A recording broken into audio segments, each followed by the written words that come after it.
Good evening, everybody. It's March 23rd, 2026. We are now on day 24 of the US-Israel-Iran war. And tonight we are seeing movement on multiple fronts again. Hormuz, the main story. Let's begin with the most important development right now, the Strait of Hormuz. The US ultimatum to Iran has expired. Iran did not reopen the strait, and now Iran is warning about possible strikes on energy infrastructure across the Gulf.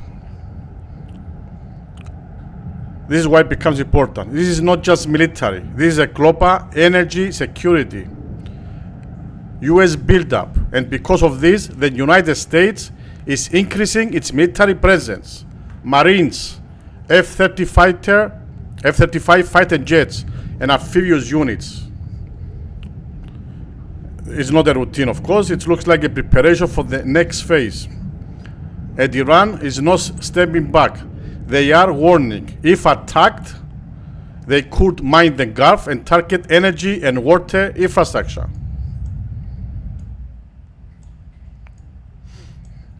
At the same time, missile launches toward Israel are continuing. And now inside Iran, Israel has expanded strikes deeper into the country. We are seeing activity near Isfahan linked to missile production. This is about reducing Iran's ability to keep launching missiles. But there is another front north of Israel. Hezbollah activity continues. Rocket fire, Israeli response, not a full escalation yet, but if Hezbollah fully enters, this becomes a multi-front war immediately. And now we have another development, latest development. Israeli sources are reporting an artillery shelling incident that resulted in the death of a person identified as Moscovitz. Details are still limited at this point, but we're going to go through and look for the latest details about these incidents once I finish the opening summary. So we're going to check on the latest news. So when you see fatalities from artillery, that tells you these are close-range active engagements. This is not only long-range missile warfare anymore. So we need to be careful. We're still waiting for the exact location, the full IDF statement, and independent confirmation. So while we are watching Hormuz and Iran, we also have real-time deadly exchange happening on the ground. And beyond land, shipping routes are also under pressure. Red Sea monitoring has increased. Risk levels are rising. No confirmed major strike in the last 24 hours, but companies are already adjusting routes. And now closer to home in Cyprus, Cyprus remains stable, no direct threat, but there is increased military air traffic in the Eastern Mediterranean. Cyprus is not a battlefield, of course, but is a part of the operational system. And this side, the United States, pressure is building. Lawmakers are questioning the cost, duration, and strategy. Trump remains firm, but political tension is increasing.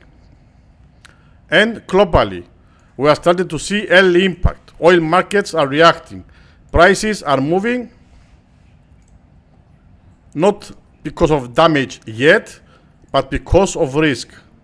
So right now, three main pressure points. It's Hormuz, direct Israel-Iran conflict, and the northern front with Hezbollah. This is expanding, not all at once, but clearly.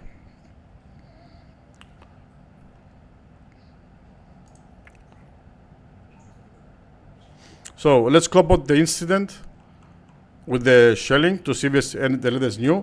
But first, let's watch some videos, and after we're going to go over the last 1-2 hours news, which might not be already included on my opening summary, since I prepared this before that. So let's go see some clips. Okay, this is from the IDF. Several Iranian terror regime headquarters in Tehran Dozens of IAF fighters jet used 100+ munitions in the strikes that targeted a Quds Force base used as a command post for coordinating and overseeing intelligence operation activity, an IRGC area defense headquarters and ground forces headquarters.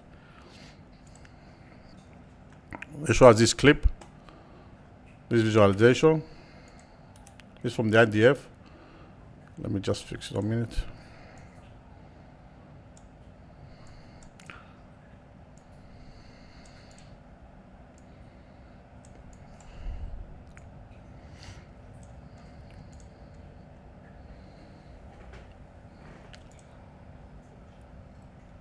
So Quds Force base utilized for coordination and overseeing intelligence activities of the IRGC, Area Defense Command Center of the IRGC, and the Command Center of the IRGC's Ground Corps.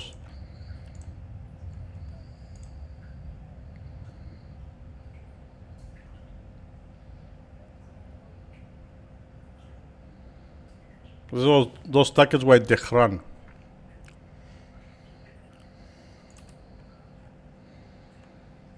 This is from 9 hours ago. Missile and ammunition depots along Iran's vast coast region have been struck and destroyed, with multiple videos circulating showing explosions and fires at storage sites, reportedly tied to Iran's ballistic and cruise missile infrastructure.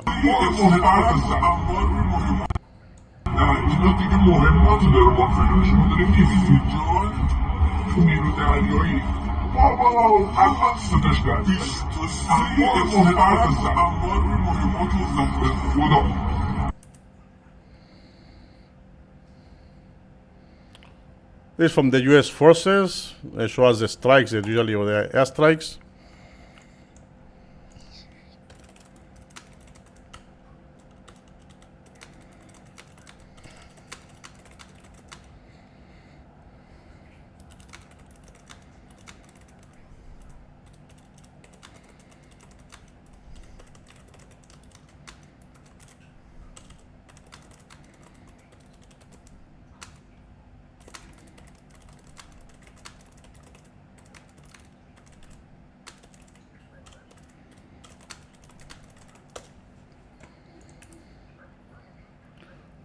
Okay, this is a IRGC terror group in the UK called Ashab al-Ghamin, takes responsibility for torching 4 ambulances belonging to a Jewish volunteer EMT services in the Quarter Skill London last night.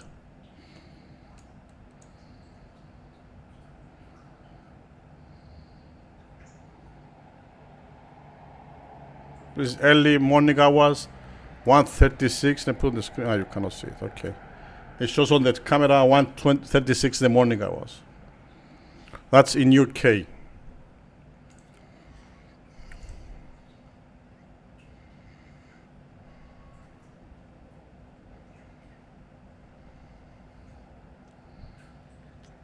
Torching the ambulance.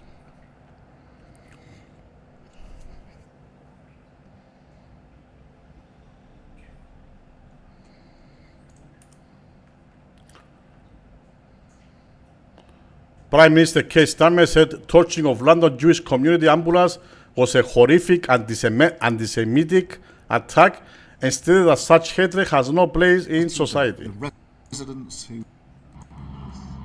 Can't see the result. Well, this is a horrific anti-Semitic attack. And of course, my thoughts, I think all of our thoughts, will be with those in the vicinity, the residents who are understandably very concerned, a Jewish community across the country deeply concerned. I've already been in touch with community leaders this morning and will continue to do so during the day. But anti-Semitism has no place in our society, and it's really important that we all stand together at a moment like this.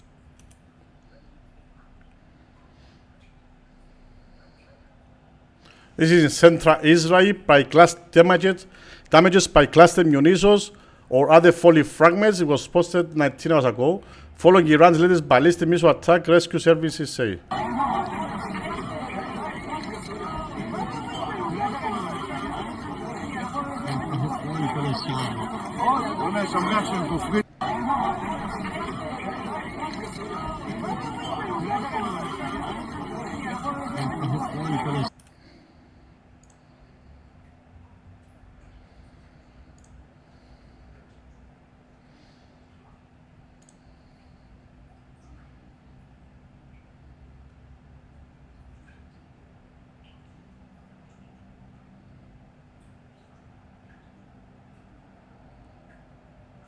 It's by IDF. That strike. Let me see what it was. This one.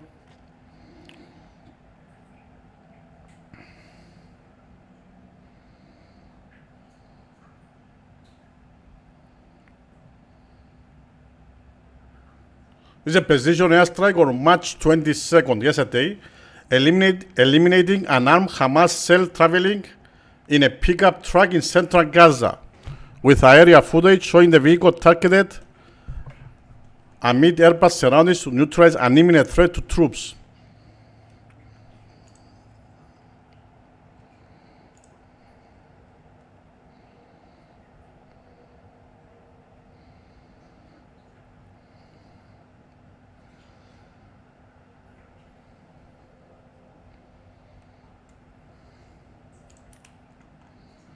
Okay, let's do an update about the shelling that killed Moscowitz.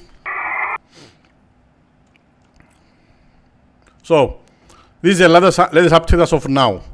We now have the official confirmation of what happened. An Israeli civilian, Ofer Moscowitz, was killed by Israeli artillery fire, not enemy fire. This is an article by Reuters. And the IDF says the shelling was fired at the wrong angle. Protocols were not followed correctly. The fire was meant to support troops in Lebanon. Multiple shell hit near Miskav Am, a border community. So this confirms that it was a friendly fire incident during active operation. It shows how intense and how close these engagements are. So this is now confirmed by Israeli military sources. It is not Hezbollah fire. And the date of latest confirmed is today, just hours ago. So another breaking development we have from the last 2-3 hours. Trump delays strikes. It's another major development just hours ago. The US has delayed planned strikes on Iran's power infrastructure. It's an article by NBC News. Trump, with the title, Trump postponed military strikes on Iranian power plants. Trump says productive talks are happening. Strikes are postponed for 5 days, but Iran is saying there are no negotiations at all. An article by Associated Press News that what Trump says, Iran says the opposite, basically. Trump says that there is a productive talks are happening and the strikes are postponed for 5 days, but on the other hand, Iran is saying there are no negotiations at all. So we now have conflicting signals. US say talks, Iran denies talks. Teddy, this means diplomacy is unclear and unstable. Date of the last confirmed update of the last 4-6 hours ago. We're also seeing fresh Israeli strikes inside Tehran. Let's put it on the screen. Okay, it's not much, I can just say it. The targets include in Tehran IRGC command centers, missile production, and intelligence sites. Iran has already responded with new attacks toward Israel. Even while diplomacy is being discussed, supposedly, we are not sure, the strikes are continuing. This means escalation has not stopped. And we have also a global alert of the last hours. Tamo, close this door, please.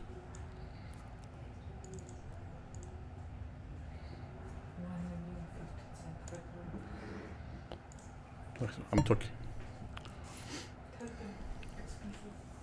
Global alert to US warning to citizens. This is the latest hours. New development. The US has issued a global warning to its citizens worldwide They are being to exercise increased caution, expect potential security risks globally. This tell you the US sees this conflict as no longer regional. There's a concern about spillover, even outside the Middle East. So in the last few hours, let me make it large, this one.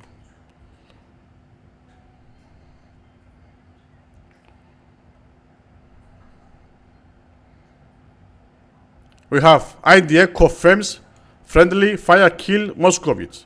US delays strikes on Iran for 5 days. Iran denies any negotiations.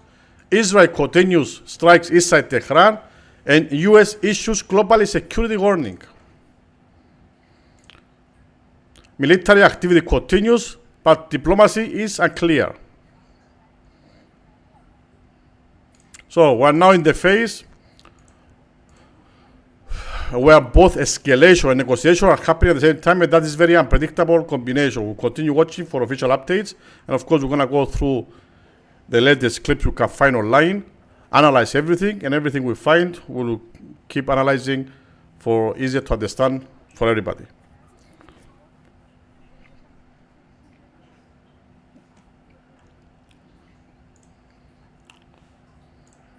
Let's see if we can get about the Moscowitz incident, anything on the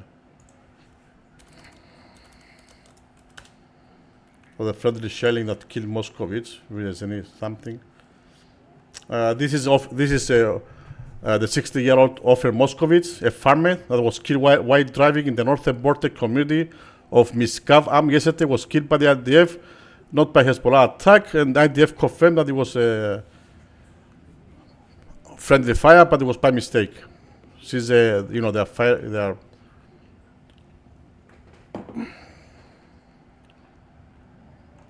Okay, I want to get something else from that. Let's see what the latest news.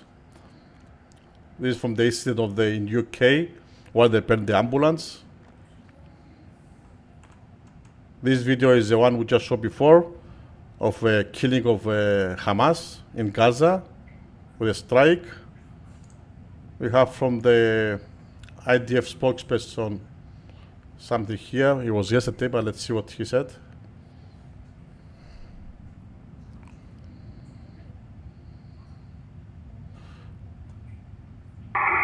Okay, the IDF chief of staff approved plans to intensify ground operations against Hezbollah in Lebanon.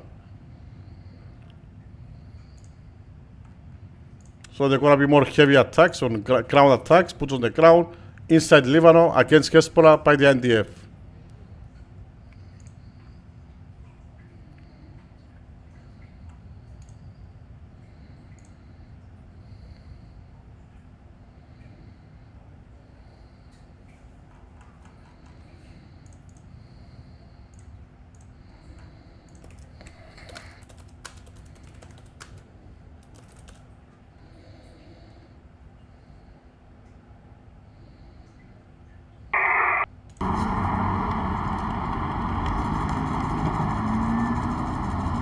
Yes, by Fox News, shows some class news strikes on Tel Aviv.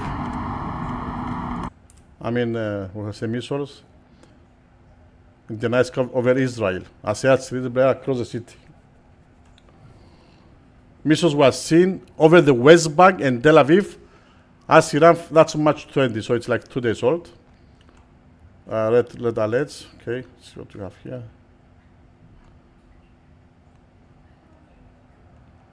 I will have the warnings about possible boots on the ground, or if they're gonna, support the shipping routes in the Strait of Hormuz. They're gonna have Marines on the ground. So far, it's a speculation; it's nothing confirmed. We know that they're approaching the Strait of Hormuz, but there's no official statements about this yet, and they just say they're preparing in case Trump says they go ahead. That they will go. Let's see what he said here. Evil empire. Okay, it's called about the evil empire. Winning the war by a lot. We've decimated their whole evil empire. It'll continue, I'm sure, for a little while. Okay, the usual story. Let's see what he said here. during this period of time, a period that they call a war. They call it a war. We call it a military operation. Democrats are putting our country at great risk during this period of time, a period that they call a war. They call it a war. We call it a military operation. Democrats are putting our country at great risk.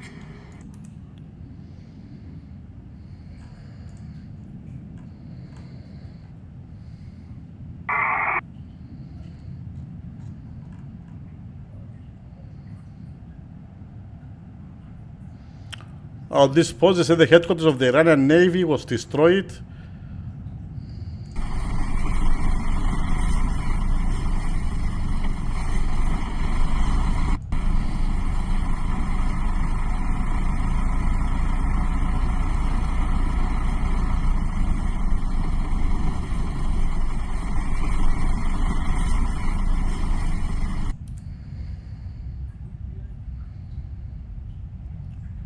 These are other news, but it's breaking news. It's a 2 kill after plane hits fire truck. This is in LaGuardia Airport in New York. Passengers on board the flight from Montreal arrived at LaGuardia Airport described the terrifying moments when their plane collided with a fire truck late Sunday night. We went down for a regular landing. We came down pretty hard. We immediately hit something. It was chaos from about 5 seconds later. Passenger Jack Cabot said, everyone was hunkered down, everyone was screaming. We didn't have any directions because the pilot's cabin was destroyed. So someone said, let's get the emergency exit, let's get the door and all jump out. And that's exactly what we did. We're told as it was rolling down the runway, it slammed into that. I want you all to take a live look right now at what's left behind here on runway 4. Now, this is the flight that folks were on just hours ago, and to think that this is what's been left behind. The nose of that plane completely wrecked. The cockpit appears to be destroyed. The aircraft was surrounded a short time ago by multiple emergency vehicles. It's really been a fluid situation out here as personnel has been down on the runway. But just to think that passengers were on board this aircraft.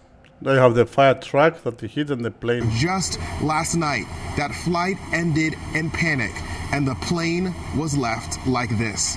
Now, this tragedy claiming the life of 2 pilots. 2 pilots dead. 41 people have been taken to the hospital. And 41 people who were taken to hospital. 32 of them already released, and 9 of them remain hospitalized. Now let's get straight to some video on your screen. Just captures the significant damage to the nose of the regional jet that landed here at LaGuardia from Montreal minutes before 11:40 last night. We're told as it was rolling down the runway, it slammed into that vehicle that was responding to another activated emergency. They say that there were 72 passengers and 4 crew members on board. Came in pretty hard. We immediately hit something and it was just chaos in there. About 5 seconds later, we didn't have any. Somebody said, let's get the emergency exit.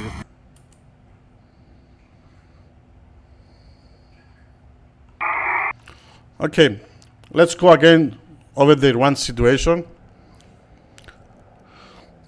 We are getting more clarity on conditions inside Iran. Latest indications. Internet disruption in multiple regions in Iran.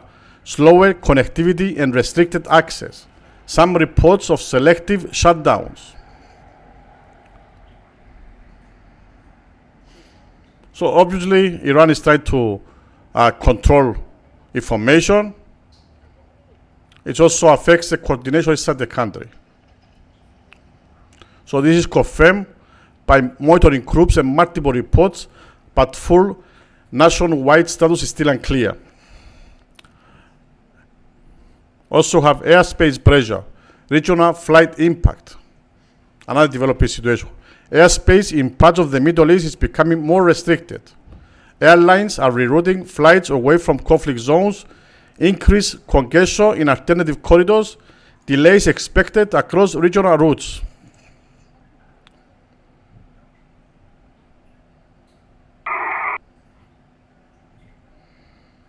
And the Gulf state, which is a defensive posture, increasing.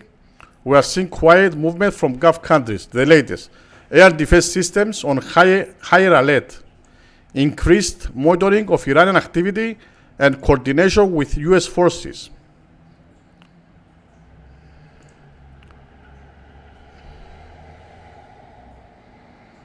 And proxy activity, Iraq, Syria risk, another pressure point. Iran-linked groups in Iraq and Syria are being watched closely. Increased warnings of possible drone or rocket attacks. US bases, again, on high alert.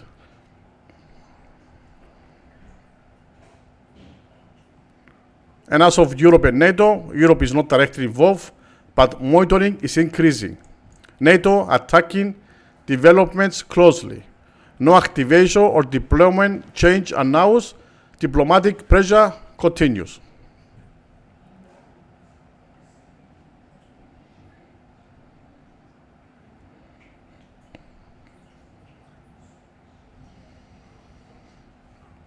So to summarize, in the last few hours, we have internet disruption inside Iran, airspace pressure and flight reroutings, Gulf states increasing defenses, proxy groups on alert, and NATO watching closely.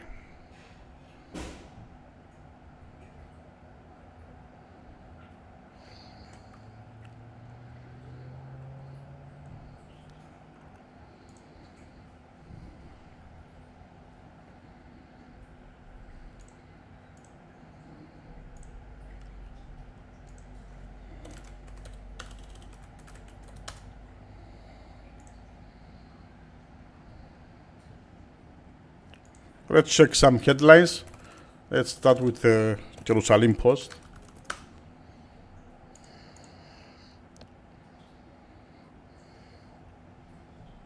So Iran denies engaging in talks with US after Trump claims Kushner-Witkoff had meeting. IDF captures 2 Hezbollah terrorists in Lebanon.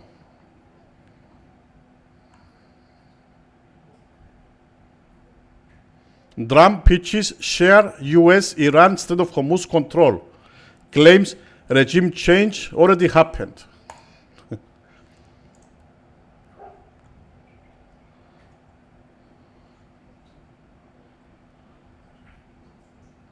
So according to Trump, he changed the regime already.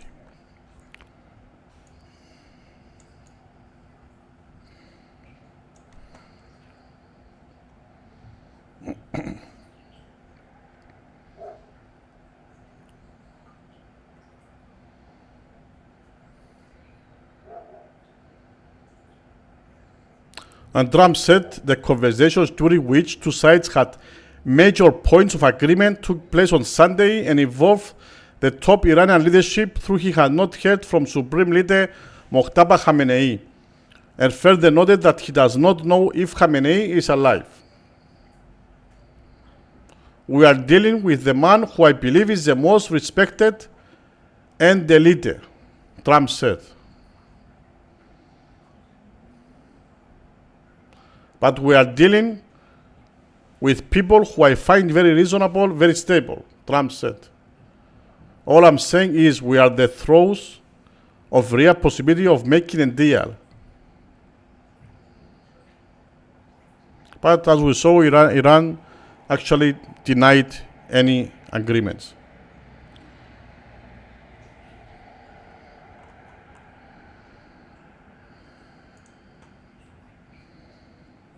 And Iran denies engaging in talks with US.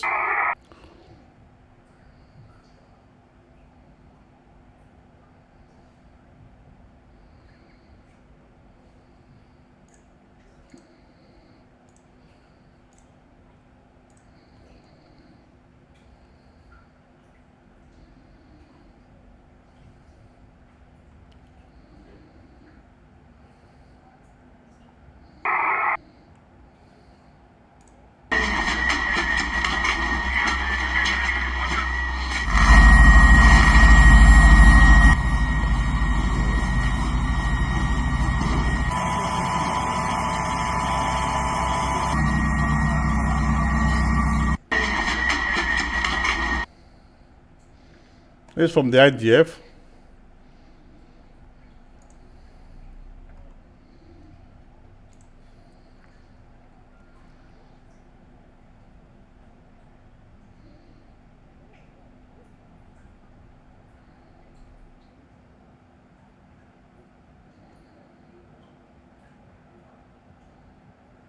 The dismantle of CYPRUS capabilities.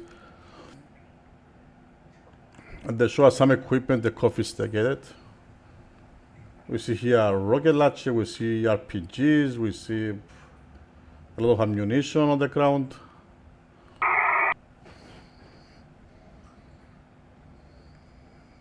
We see a machine gun. Anyways.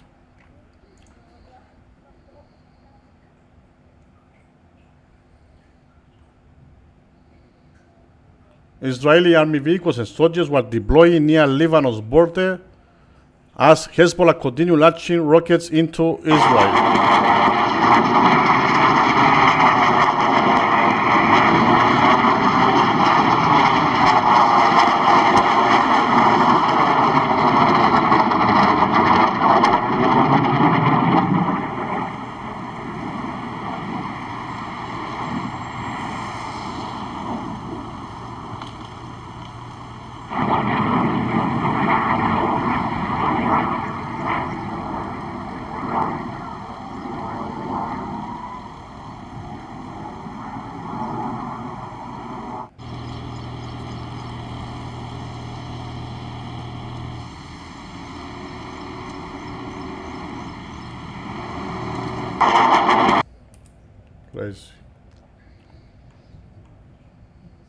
As a storm warning, major weather system set to hit Israel. A significant winter storm is expected to impact Israel over the next 72 hours. Rain spreading from the coast to nationwide, thunderstorms and possible hail by Wednesday, and peak intensity Thursday with stronger winds.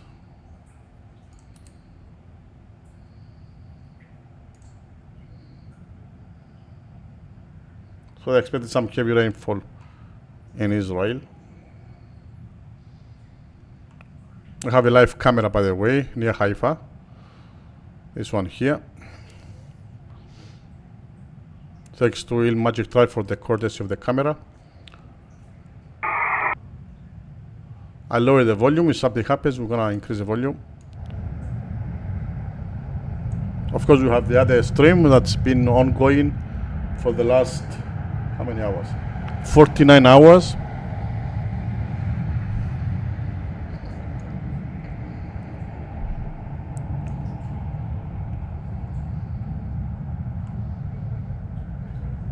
This is by the idea spokesperson 28 minutes ago. Let's see who is this man there who has been captured.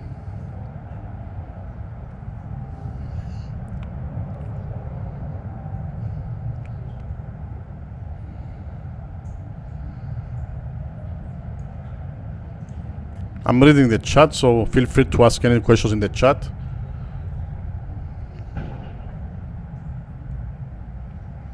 Welcome, Sticky Frog. Have a see you for some time, my friend. Bob Camp, always nice to see you here. El Shaya, Kevin, Ben.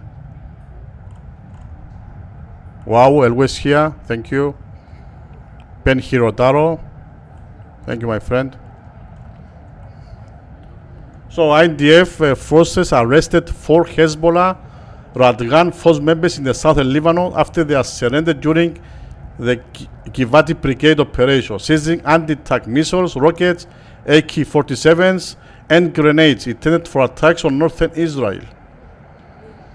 Blair image shows shirtless detainees with hands raised against a wall and piles of confiscated weapons, including label 9M133 anti-tank rounds. The site was later demolished as detailed in a follow-up video post. You see this boy here, another one here. Here the equipment that is confiscated. Let's see my AK-47 machine guns, some munitions, some helmets, some rocket launchers, binoculars, some bombs, some for anti-tank ammunition. Okay. This is the 9M133. You see how they are equipped? Hezbollah house is equipped with this equipment. So the 9M 133 anti-tank rounds. Let's see a little bit of that.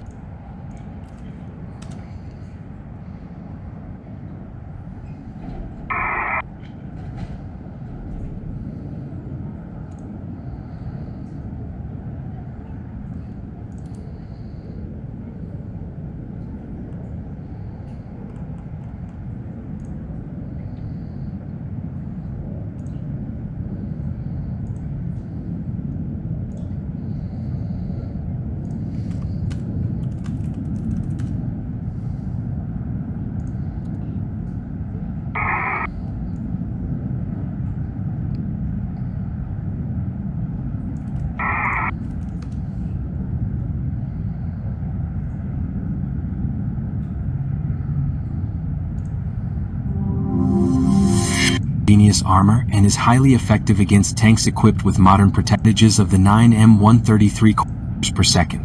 That's pretty fast for a missile, making it even more deadly.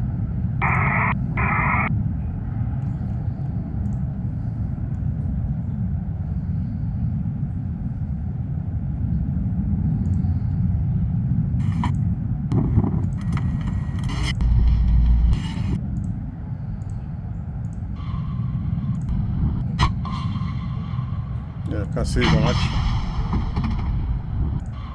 It was used by the Russian Air Force, but by the Russian the Z team as well. Okay.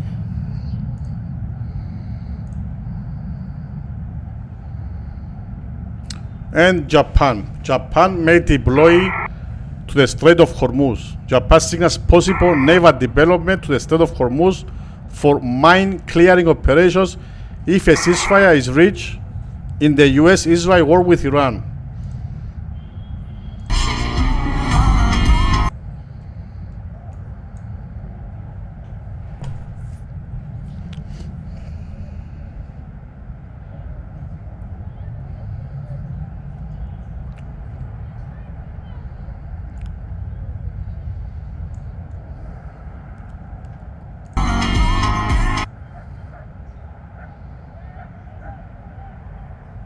US immigration agents began deploying at more than 1,000 US airports to aid security screening as staffing absence by unpaid airport security officers have caused massive delays. Threatened to send the immigration and customs enforcement to Phoenix, among other cities.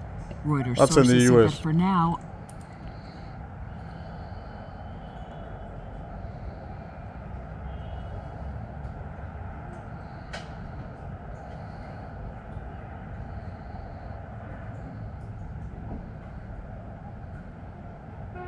Ouch! This is a hit. This is in LaGuardia airport. The strike we saw. The incident we saw before. There's a video here showing the incident of the plane LaGuardia hitting the fire department truck. Look here. Ouch! And that's after. This is an exoatmospheric interception of Iranian medium-range ballistic missile seen earlier tonight over the Al-Shara in the Terez Governorate of eastern Syria. 3/2026 دعقوا يا جماعة دعقوا الصاروخ فوق السودان الشامية تم اعتراضه بنجاح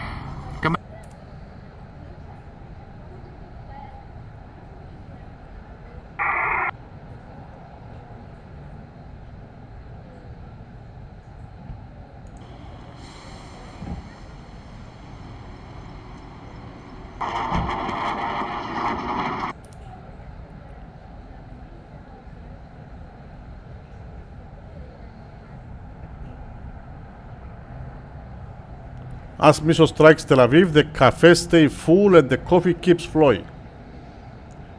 Say only in Israel.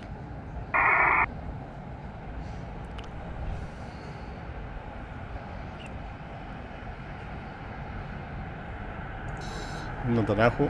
An explanation. of why Iran is the enemy of civilization and the enemy and the danger to the entire world, you got it in the last 48 hours. In the last 48 hours, they fired a terror weapon on civilians, on children. There's a children's nursery here. There's an old person's home here. Civilians, families, they fire terror weapons on civilians. And often they use cluster bombs, which are forbidden by international law. The second thing that they did is that they fired on Jerusalem right next to the holy places.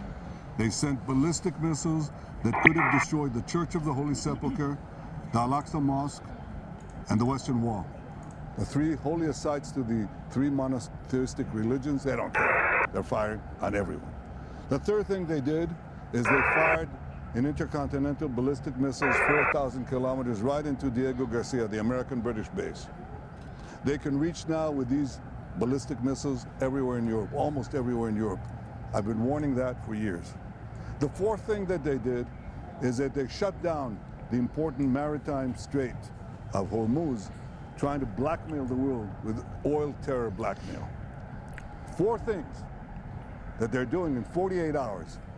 And I ask the leaders of the world, the leaders of the free world, the leaders of the moderate states, what more are you waiting for?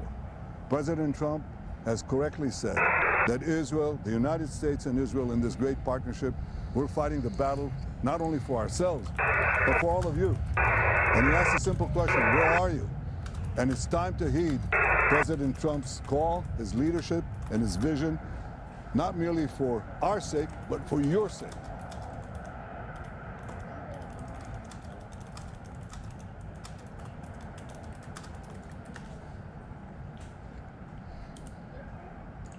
If anyone...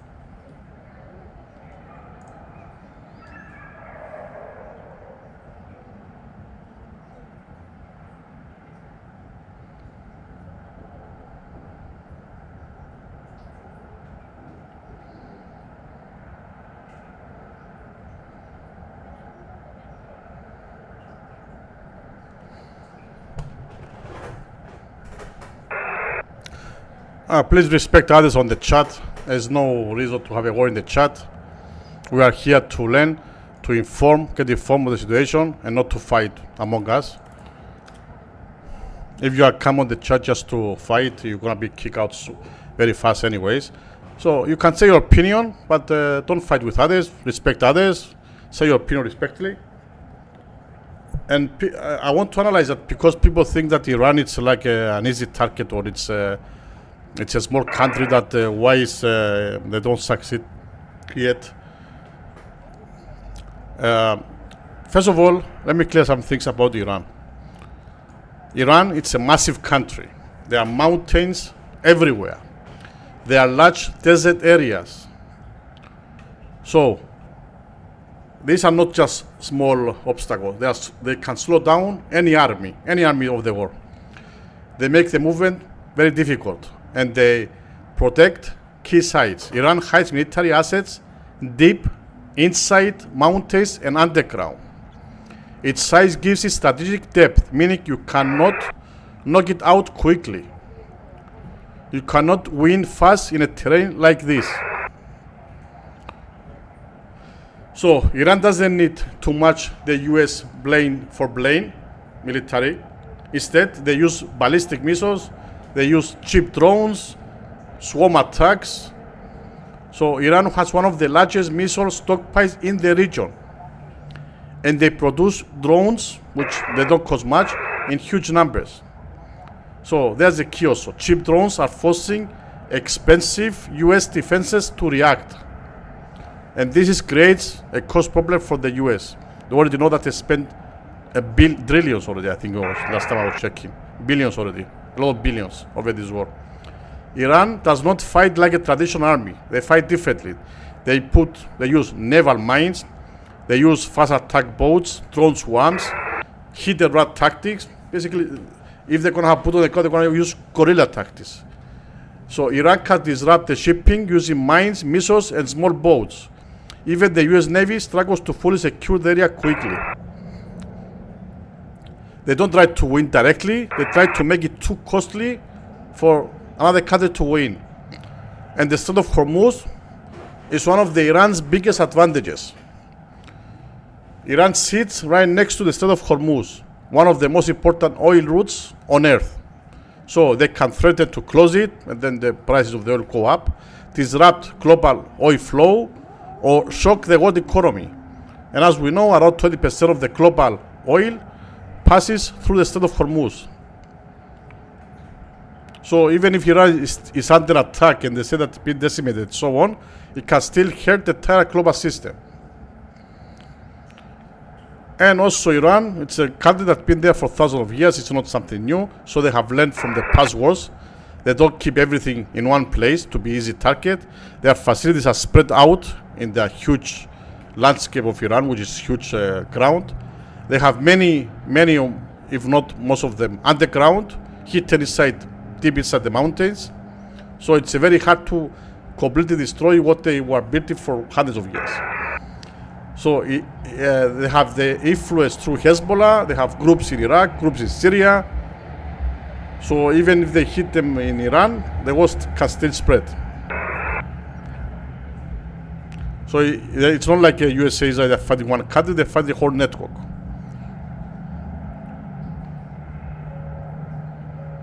So Iran is not easy because it's hard to reach. Let me close this EM's message. Is nothing coming through, just background noise at the moment. So Iran is not easy because it's hard to reach, hard to destroy, and very capable of hitting back with the cheap drones, cheap missiles, rockets, and so on.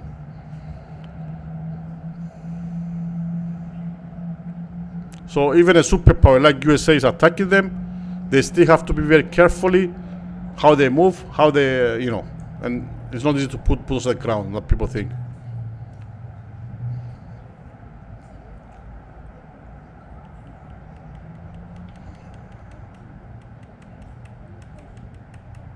David, please try to also, when you say something like a news thing on the chat, try to put the source, please.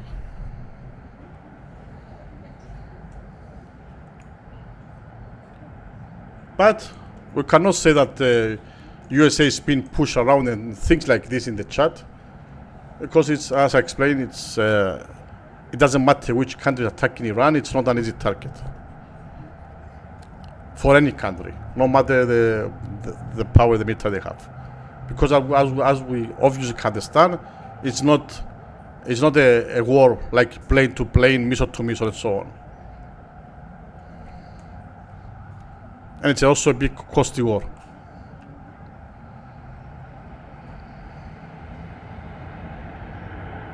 Have a nuclear weapon, that's number one. What can you give us as number Many, like 15 points.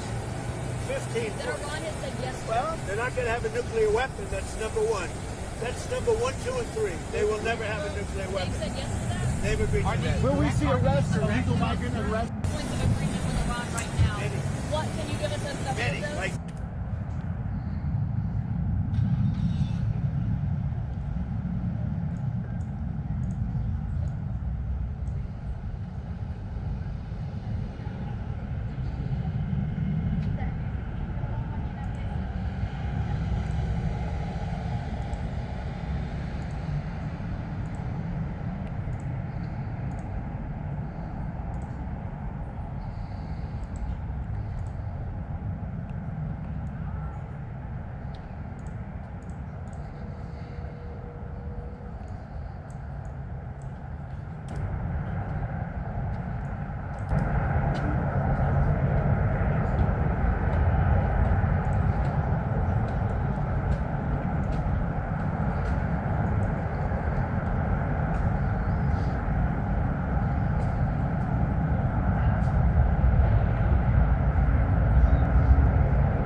This Admiral Cooper asked the Iranian people to continue staying at home until further notice. You need to stay inside right now. There will be a clear signal at some point as the president has indicated, for you to be able to come out. Beware, the government doesn't care about you. Continue to heed our advice. We've had multiple messages that have come out that have said, beware, the government doesn't care about you. They're launching missiles and drones from populated areas. You need to stay inside for right now. Third, there will be a clear signal at some point, as the president has indicated, for you to be able to come out. And then continue to heed our.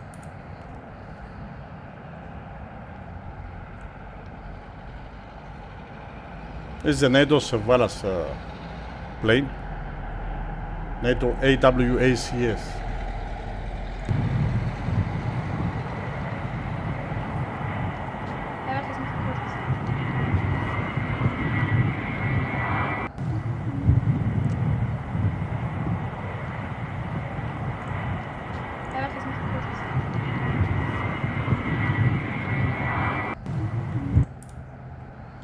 Okay, let's check the fly radar. Let's see what's going on in the fly radar right now.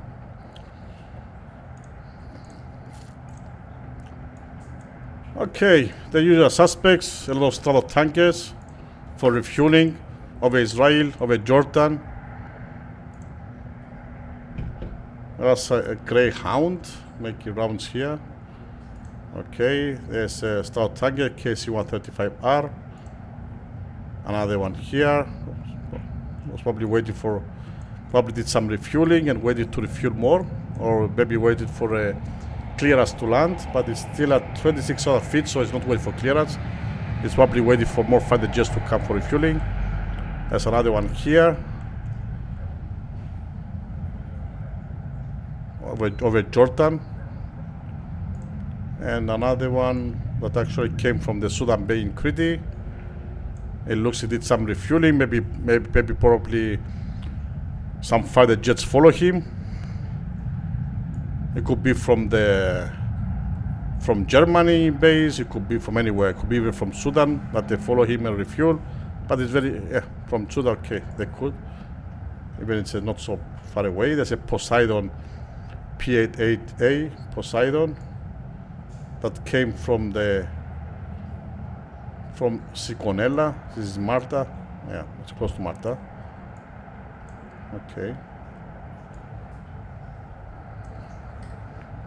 And here what we have? We have more straddle tankers left from Bucharest. You see approaching the region in a line. We have here 1, 2, 3, 4. So this one, you don't just come, to land. Probably some fighter jets are following them, refueling while they are following them, so they can reach longer distance. And here we have another Globemaster coming from the Spagdalchlem base. We saw many times coming from that base.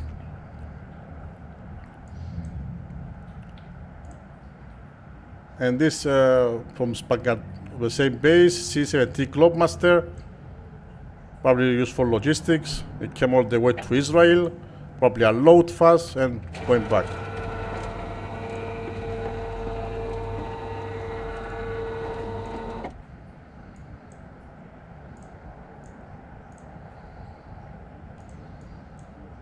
And by the rough base in Cyprus, Akrotiri, we have the KC-2 Voyager. Let's see. It's landed already, so cannot see the history of it. Okay, or it's going to take off now, or it's landed already. Probably it's going to take off soon.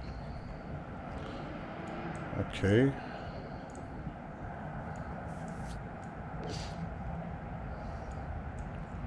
So, seeing these straddle tankers from Bucharest in a line coming, that means more fighter jets are joining the war. I don't see any de-escalation, just more escalation, slowly escalation.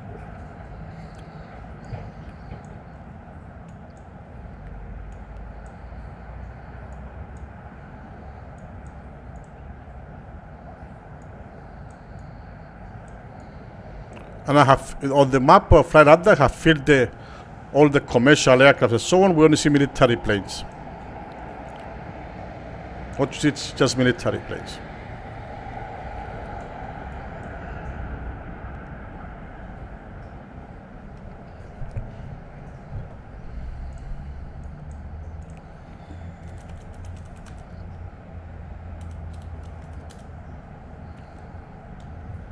Poseidon, I see you talking on the chat. It's, let's see, what is it now?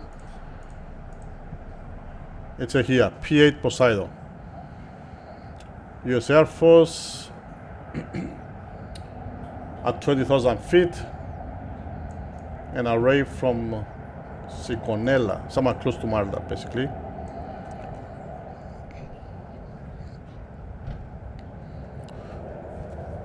If you want to talk about the Poseidon, it's a built from the Boeing 737 airframe. It's not a passenger plane, of course, it's a military intelligence platform. So what does it do? The Poseidon P-8A we have on the screen.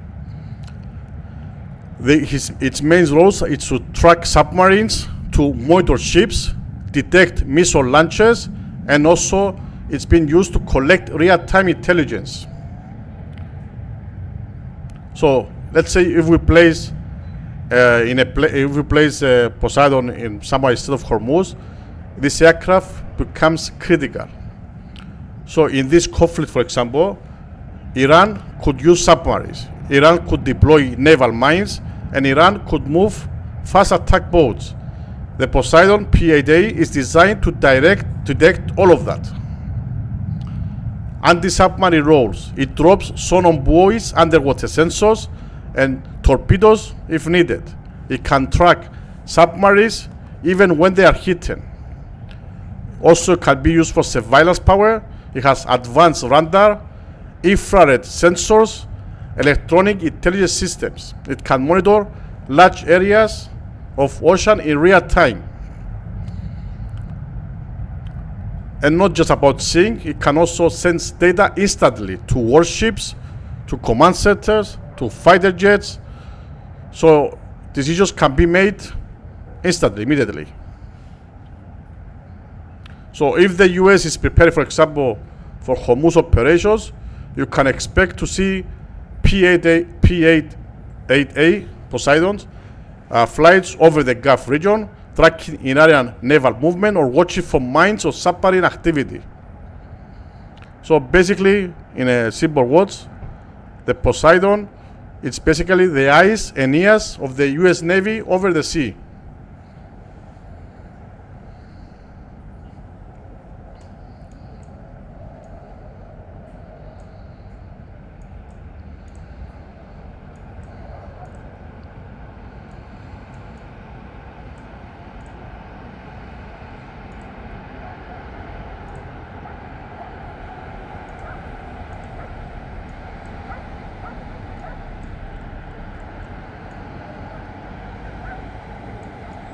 And you can see this Poseidon had an interesting route.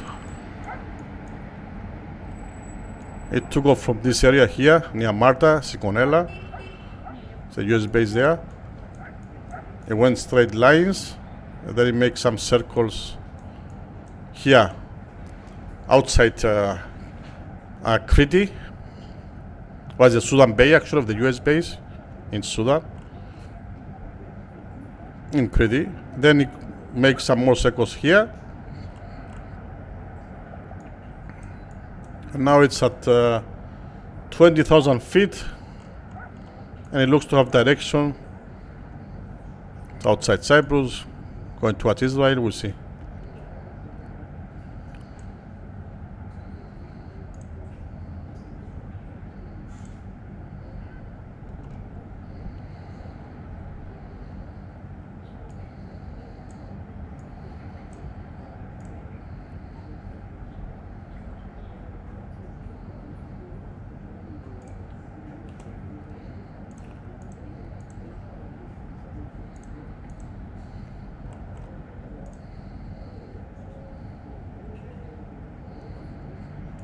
הנשיא טראמפ מאמין שיש סיכוי.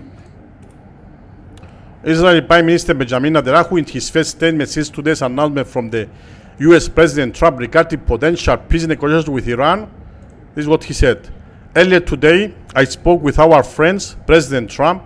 President Trump believes that there is a chance to leverage the great achievements. I put him on the playback.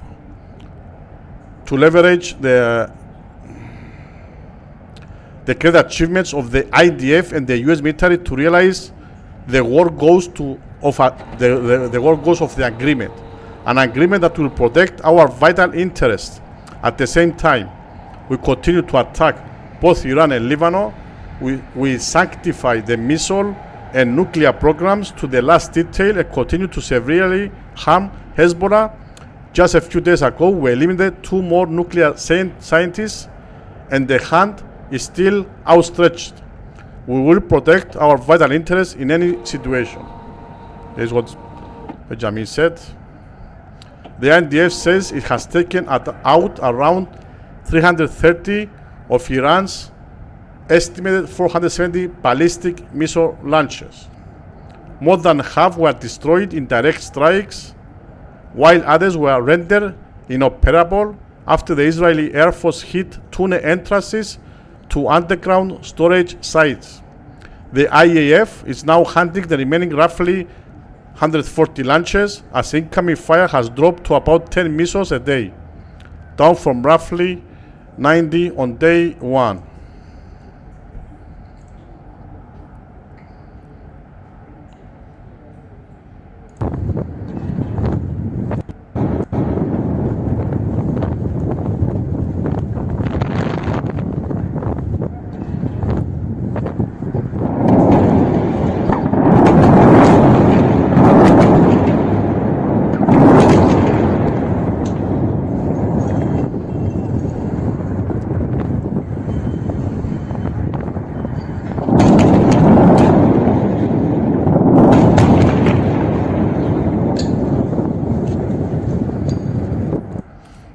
Yeah, in Sudan Bay was the Fort U.S. Gerald Ford warship. It was there before it went to, supposedly the tourists went to Haifa. So we don't know really actually where it is now. If it went back to Sudan, or it went to left Sudan on February, when the war started, February 28th, on that day, March 1st, something like that. So this is IDF is using 50+ year-old dam bombs in Iran after discovering a stockpile originally meant for Egypt pre-peace deal. These munitions still in usable condition are being deployed on military targets away from the civilian areas, saving costs while clearing old inventory. And this is what they show us here. They're using 50+ year-old dam bombs.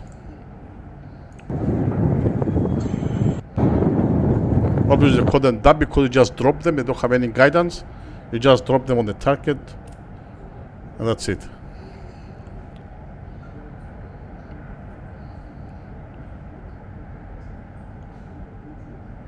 This is about the strike in Arad we saw yesterday. Targeted a civilian area. They're doing that as a mass murder weapon. Luckily, no one was killed, but that's due to luck, not their intention. Their intention is to murder civilians. What more proof do you need that this regime that threatens the entire world has to be stopped? Israel and the United States are working together for the entire world.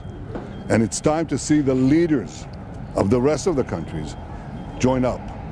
I'm happy to say that I can see some of them beginning to move in that direction, but more is needed. President Trump's call to have the international community confront this terrorist fanatic regime of zealots, that is a call not only for the security of America and the security of Israel, it's for the security of the entire world. And it's time for them to act. If you want proof that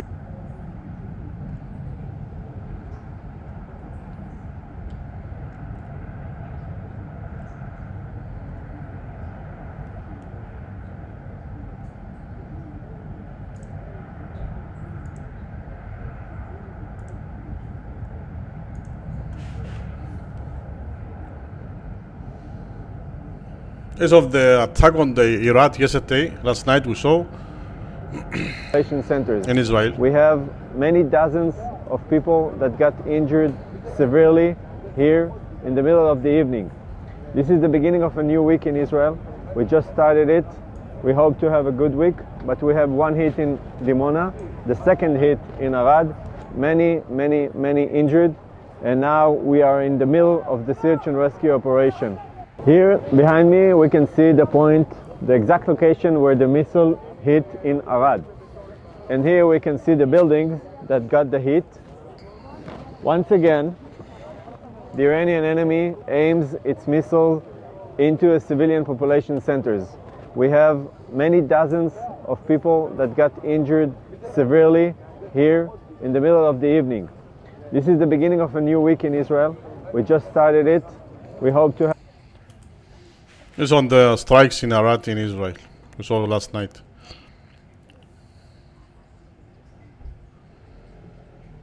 On Sunday, yes. Anti-corruption protests in Albania.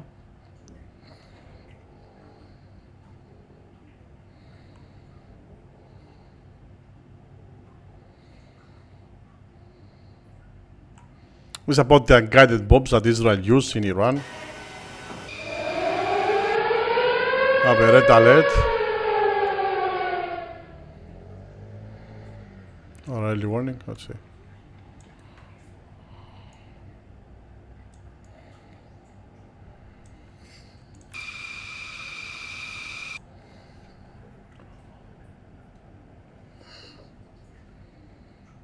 What is it?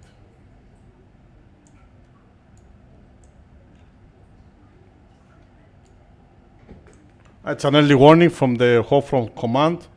Due to the detection of missile launches, alerts may be activated in the coming minutes at southern Negev, Arapach, Tetsi, and Judea areas. So early warning from the Home Front Command.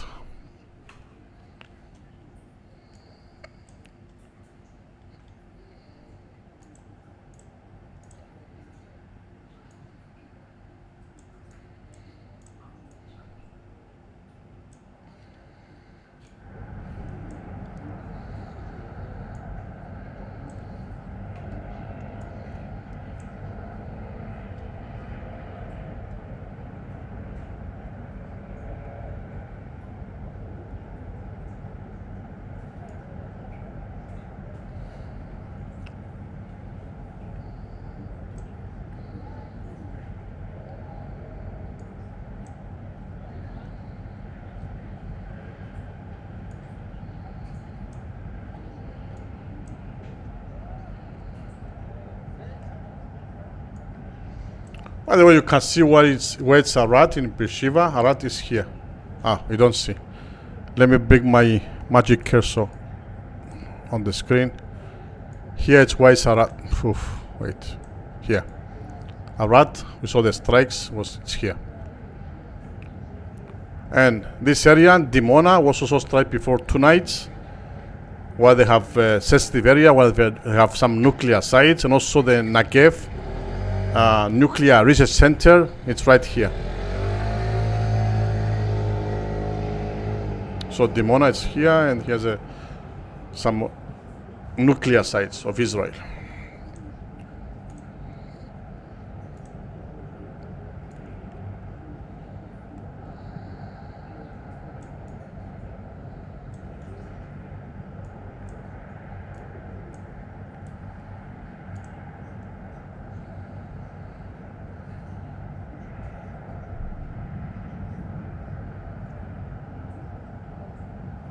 Threat to bomb Iranian power plants. We have had very, very strong talks. We'll see where they lead.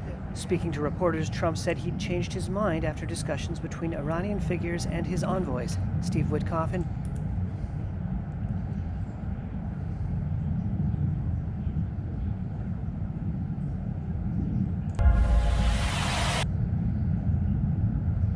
This is about Turkey create some new rockets.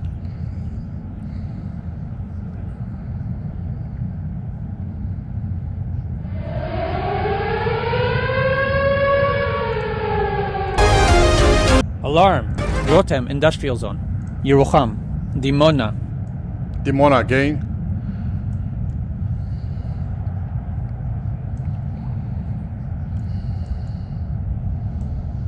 So obviously Iran is trying to attack nuclear sites of Israel.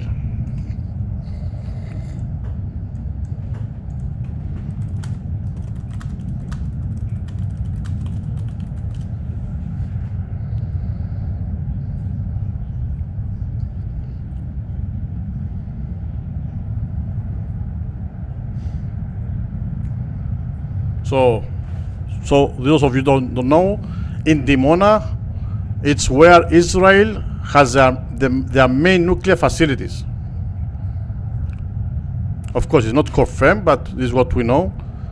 And also, Dimona is what they believe to be linked to Israel's nuclear program.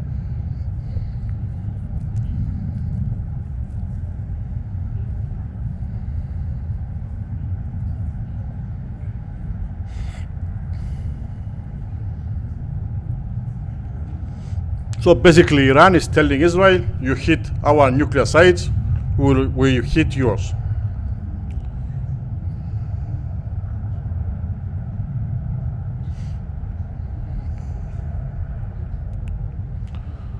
So, fortunately, I mean, thanks God, there's no direct hit to any reactors or any nuclear damage. It looks like Iran did not directly hit or target the reactor itself, hopefully. So they target areas around Dimona and civilian zones nearby, hopefully. This is what their intent attacks was about. I mean, not to target civilian, but at least they are not directly trying to target the reactors, nuclear reactors, straight on. Just speculation, of course, we're not sure what they're trying to hit, but it looks like.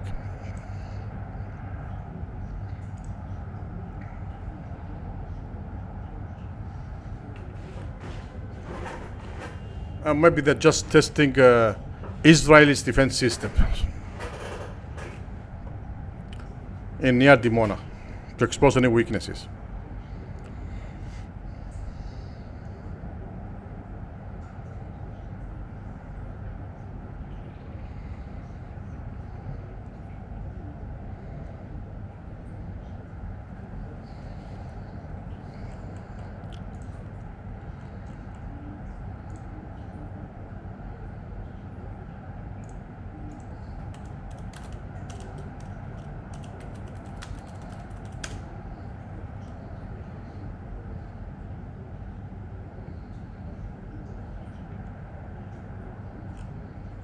And from the last time, we have the videos when they hit Dimona. I can show you the videos now.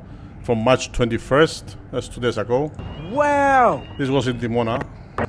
Whoa! Whoa! Whoa! About! Whoa! Whoa! About! This just hit the first part. Wow! That is crazy. I just get... Wow!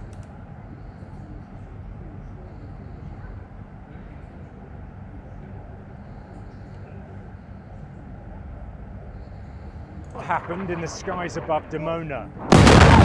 The interception fails, and then comes the moment of impact.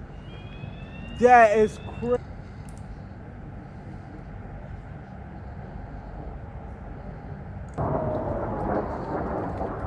Whoa. Whoa. Whoa. Whoa. Whoa.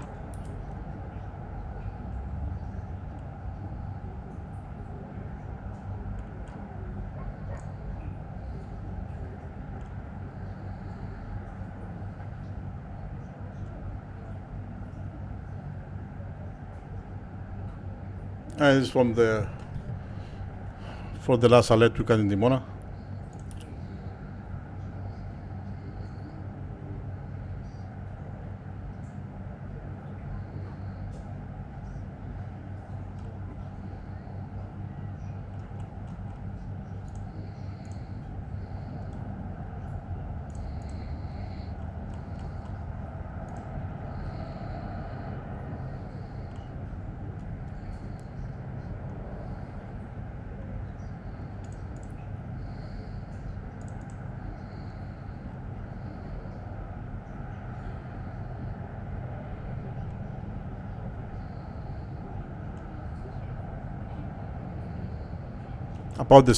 About the Marines, there's Marines deployed.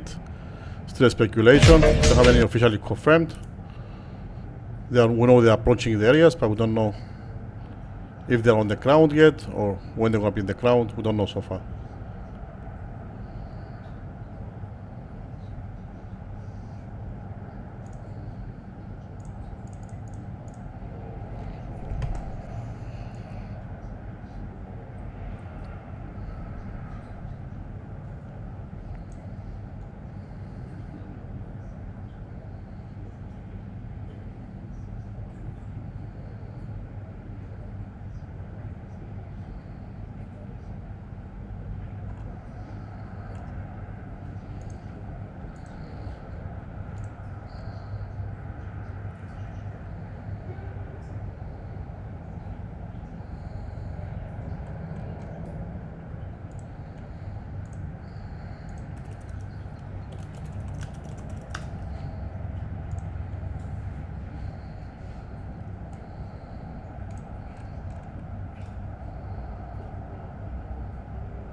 Let's check out the latest headlines.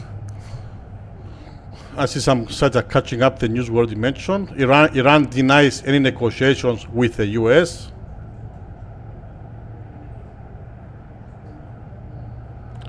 Iran built a vast camera network to control dissent. Israel turned it into a targeting tool.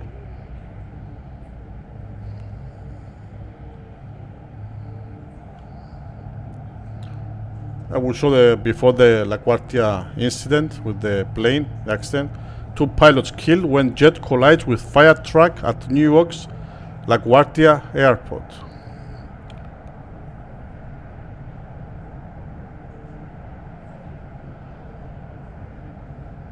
And IC officers go to TSA checkpoints at Trump's direction while long wait times at airports persist.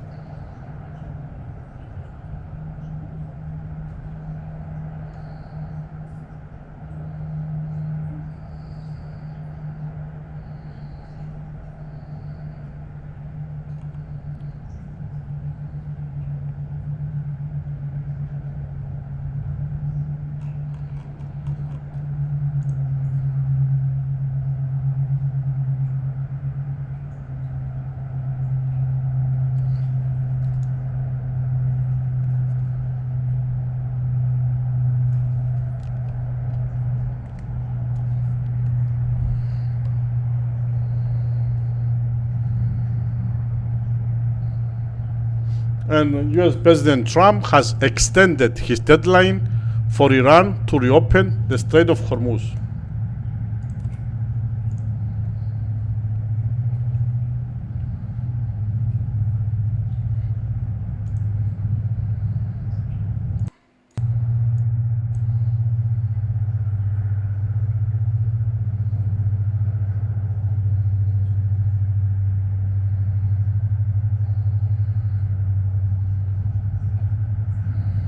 Also, Gulf diplomat says Egypt and Turkey are leading the escalation efforts.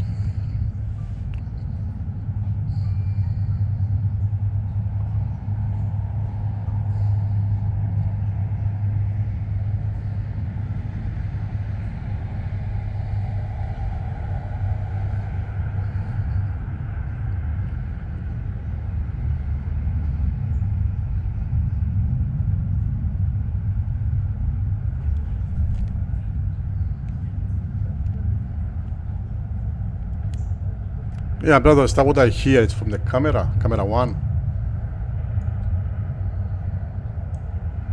Let me raise the volume on camera 1. Let's enhance the volume. Yeah, what is that?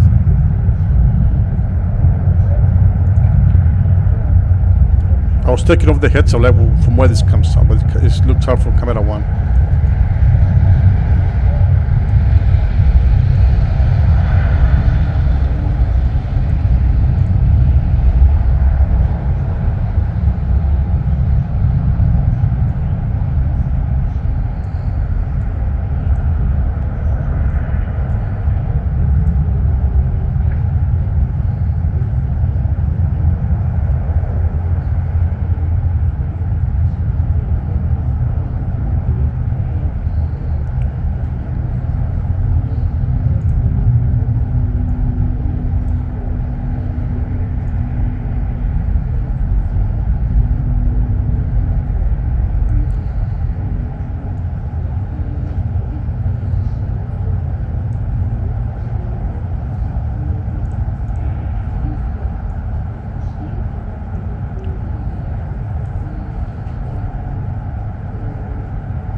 And another new. Wait,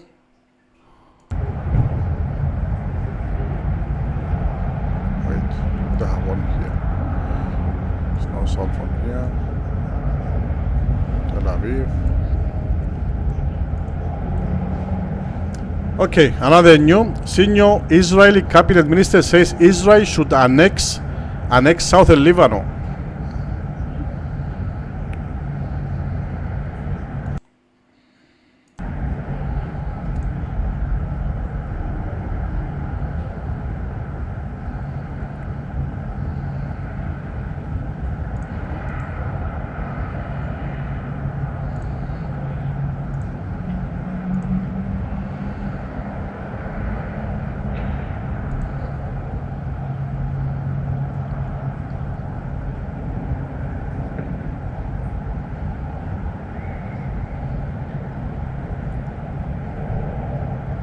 Iranian and Pakistani foreign ministers speak. During Monday's phone call, Pakistan's top diplomat emphasized the importance of dialogue and diplomacy in promoting peace, security, and stability in the region and beyond, according to the Ministry of Foreign Affairs.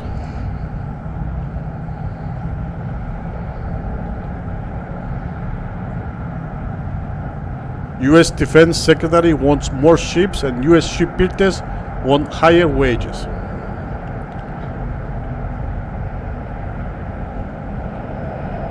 UK summons Iran envoy over after 2 men charged with spying.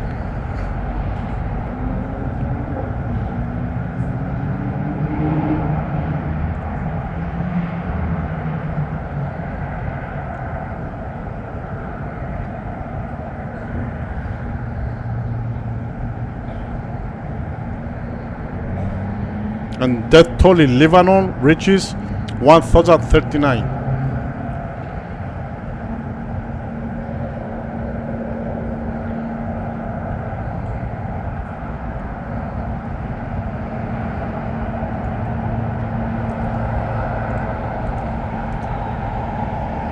Let's talk about the vast camera network that Iran built and how Israel actually used it as a targeting tool.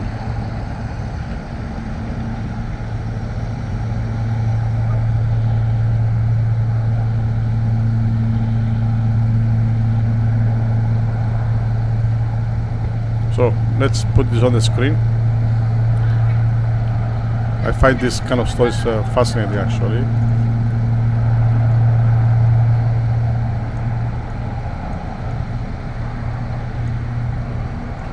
I'll leave the camera on. I'll just lower the volume a bit. Okay, put that let's here, and let's put on the screen how Iran's camera network turned against them. So Iran built a massive network of cameras across cities to monitor protests, public movement, and dissent. Basically, they use it to control the population. But the same system has reportedly been used against Iran itself, according to Associated Press, reporting just hours ago. Israel was able to access Iran's streets camera network, use those feeds to track movement, and help locate high-value targets. There are even claims this played a role in targeting top leadership. So how is this possible? Many of these systems are connected to the internet, use outdated software, have weak security. So once inside, you can have a live feed of watch the streets in Iran in real time. You can track vehicles or follow patterns of movement, and that gives them real-time intelligence for targeting. We also have reports that Iran has tried to access cameras in Israel and the region to improve missile targeting. That's why the IDF asked the news outlets when there is an attack to lower the cameras to show the ground when there is alerts. They know that Iran will start using them for more precise targeting. So before the wars were found with satellite and spy planes, now they can use civilian cameras, traffic systems, and private CCTV. Why it's dangerous? Systems built to control civilians can be turned into targeting systems, intelligence networks, and war tools.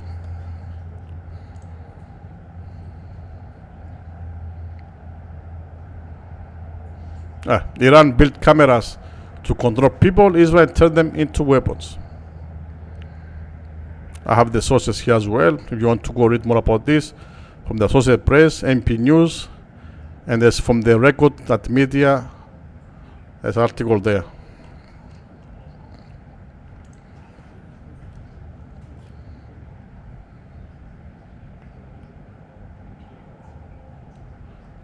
This is funny. Top Europe diplomat says Trump's halt on strike in Iran energy is very welcome. Of course, but how long it will?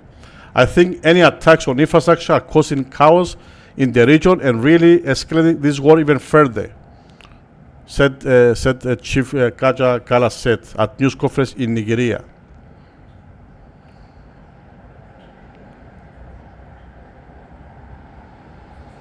And Wright says oil prices have not risen high enough to trigger a significant drop in demand.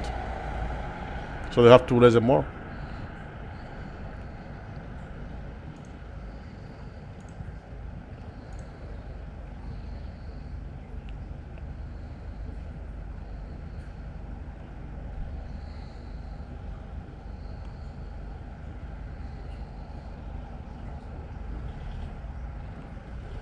Okay, and according to this boss, we were talking before, someone asked about the Gerald Ford.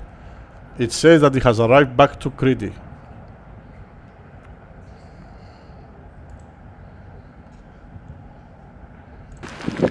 No, we saw it leaving, we saw it now arriving. Back to the Sudan Bay.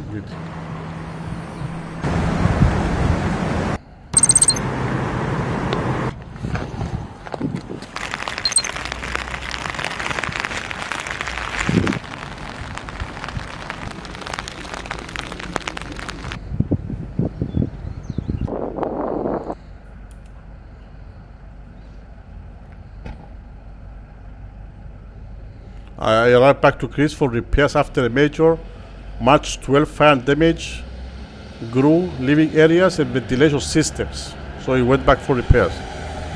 The car is expected to remain out of action for at least a week, with the US George H.W. Bush stepping in as a replacement.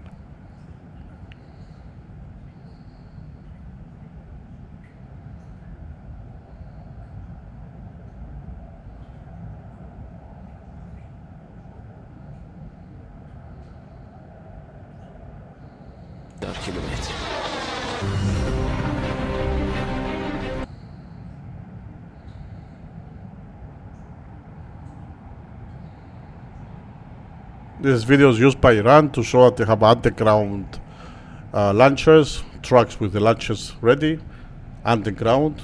They use them for propaganda, for scaring their opponent, and so on.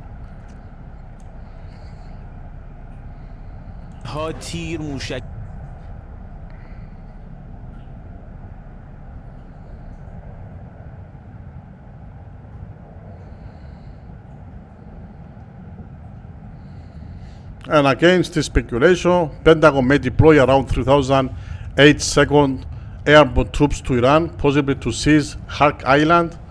Marines could go first to secure infrastructure. But also I was reading some other, I don't know where I saw this, about already Iran is prepared for, in case of boots on the ground war from the US. I think they have already like 1 million soldiers ready in case.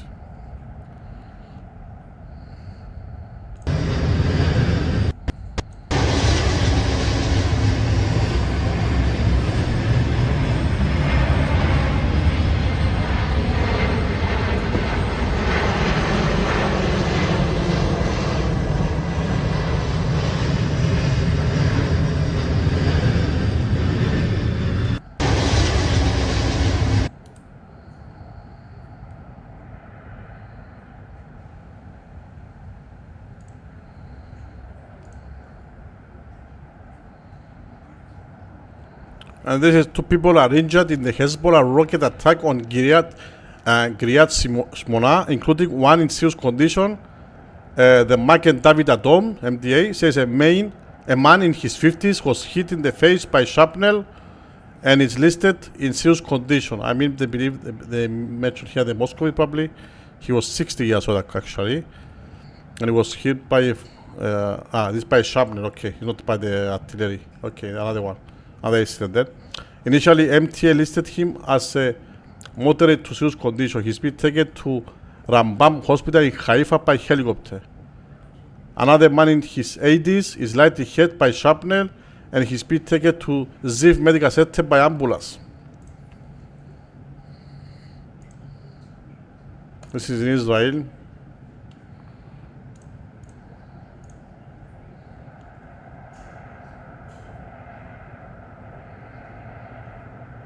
A Colombian Air Force C-130 Hercules transport aircraft crashed with 110 soldiers on board, making the second incident involving this type of plane in a month. The aircraft was taking off from an airport deep in Colombia's southern Amazon region near the border with Peru when Blue Radio reported it crashed about 3 kilometers from an airport center. Local reports indicate 110 soldiers were on board. Last month, another C-130 Hercules belonging to the Bolivian Air Force crashed in the city of Farto, killing 20 and injuring 30 others. The C-130. US Air Force uses them also a lot. Señor Dios mío, tantísima. ¡Oh, cuidado!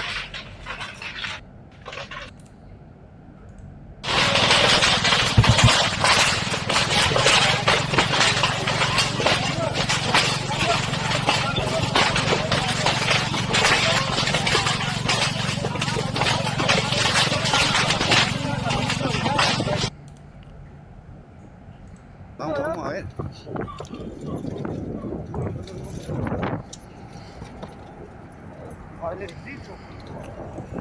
¿Cuántos militares morirían ahí la gente? Peligro. Vamos a ver. Que explotó, ¿no? ¿El lado no escuchó hasta ahorita? Bombazo. Vamos a ver.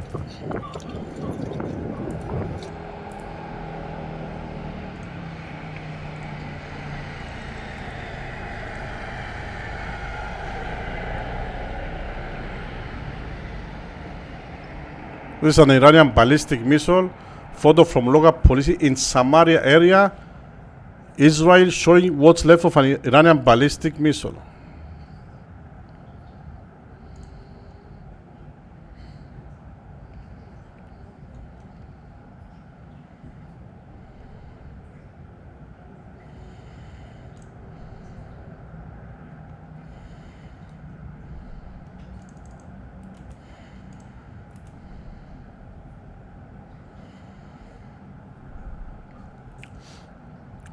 Should I do other news of the last 24 hours besides US-Israel war?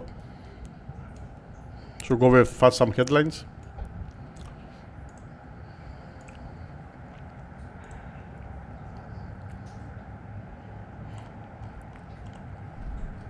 Okay, let's go over some other news, not just US-Israel. I believe we cover everything. Let's go over other news worldwide. So in Ukraine, let's go to Ukraine. We have heavy strikes continue. Russia has launched new wave of drone and missile attacks across Ukrainian cities in the last 24 hours. And the targets include energy infrastructure, urban areas. And Ukraine responded with air defenses and with a counter-drone operations. And this war in Ukraine is still active, still escalating in cycles, and now it's happening at the same time as the Middle East conflict. So China, military pressure near Taiwan. China has increased military activity near Taiwan. Fighter jets entering Taiwan's air defense zone. Naval movement in surrounding waters. And Taiwan has responded by scrambling jets, monitoring closely. And global attention is already divided. Let's confirm. Update of March 22, 23rd. That's article by Reuters, Financial Times. North Korea, missile activity. Still developing. North Korea has conducted new missile-related activity. Tests or launches, big monitor. Regional alert levels raised. South Korea and Japan are tracking closely.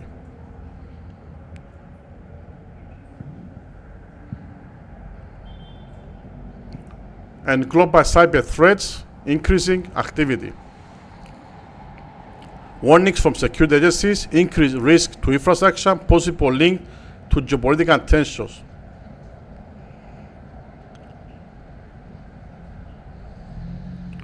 Europe, energy and security concerns. Europe is reacting to global instability. They are monitoring energy markets closely, preparing for potential supply disruption and increasing security coordination.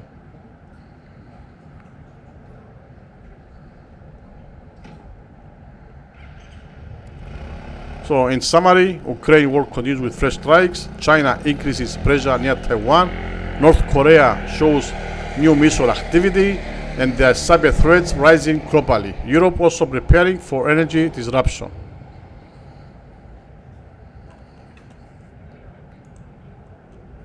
Nothing good there as well.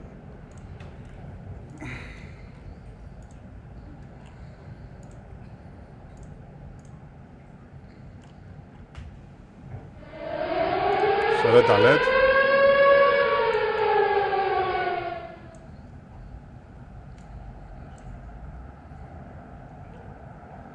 This is Eilat. It's a early warning.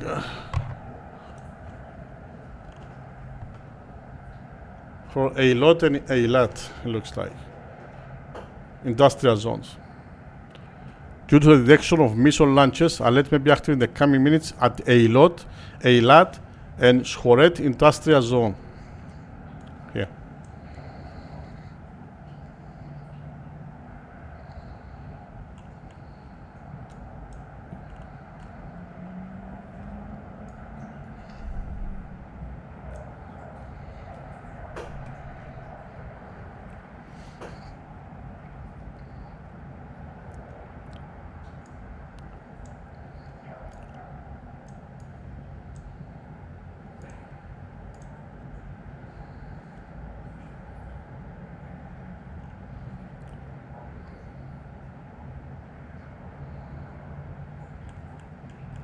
So latest updates. As an article in Associated Press, Trump says Iran wants to make a deal, but the Islamic Republic denies any talks.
Israeli Air Force, part of an extensive wave of strikes Sunday morning against Hezbollah and civilian infrastructure across southern Lebanon. Turkey destroyed the Al-Qasimia bridge over the Litani River near the Tyre in southern Lebanon.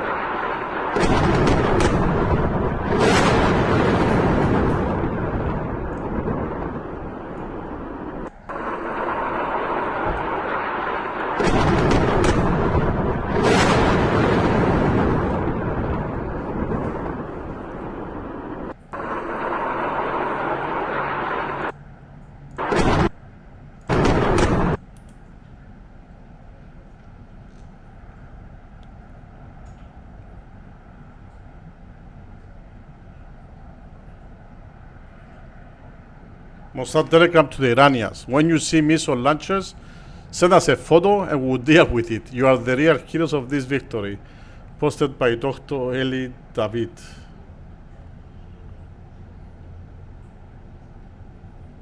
And the breaking news here, Bahrain pushes for UN-backed force instead of Hormuz. Bahrain has proposed a UN Security Council resolution authorizing all necessary means to protect commercial shipping instead of Hormuz after Iran escalated attacks on vessels. The draft, that backed by Gulf states and the US, labels Iran's actions on a threat to global peace and demands an immediate halt to attacks. It will allow multinational naval forces to act to secure shipping routes. However, this resolution is unlikely to pass, with Russia and China expected to veto.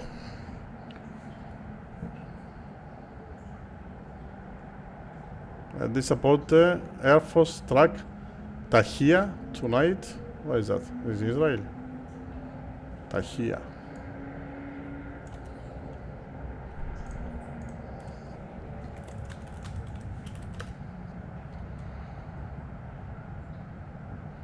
This is in Lebanon. وجنة مباشرة.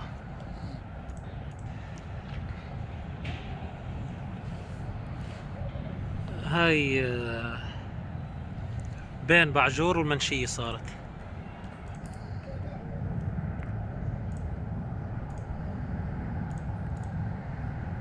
Okay, I see we have here watching at this moment 128 people and I only see 91 likes.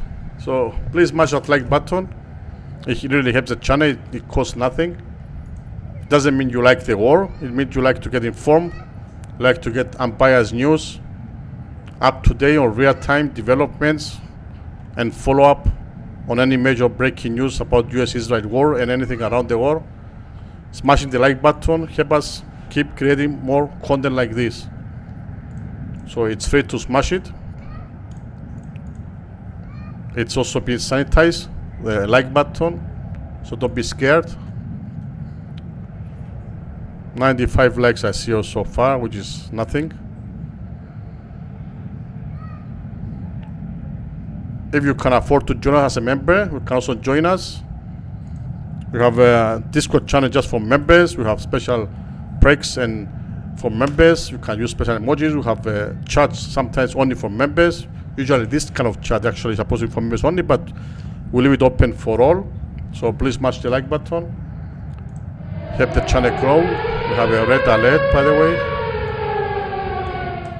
Alarm. Eilat. Shchorat Industrial Zone.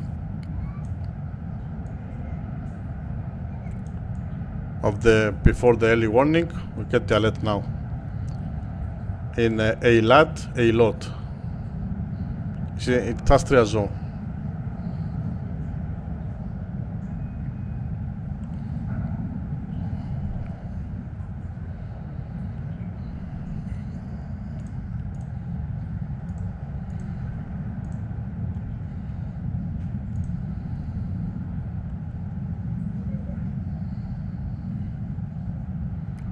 All good, Trimani, thank you. I smash it the like on the channel. Thank you, El Shaya. I love your news. Thank you very much.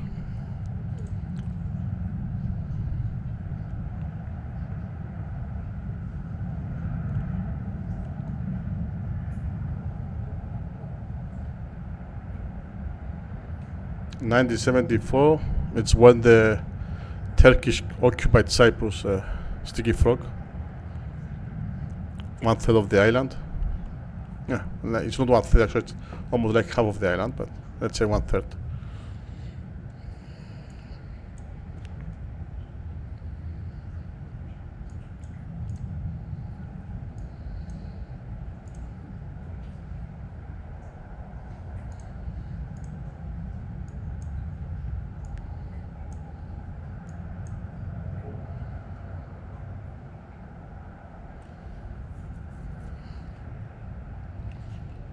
There was a video from the Al Kashmir Bridge. how it looked this morning after 2 attacks yesterday.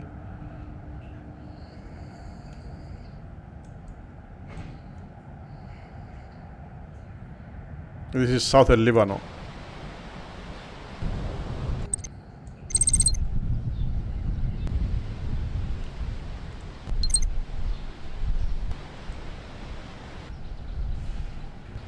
By Royal News.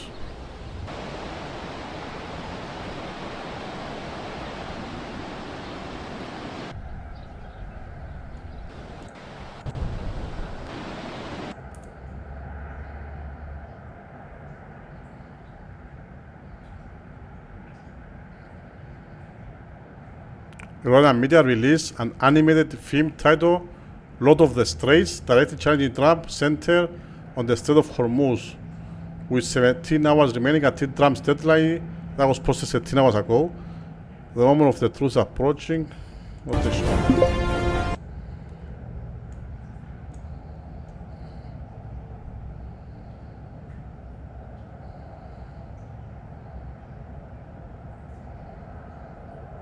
Okay.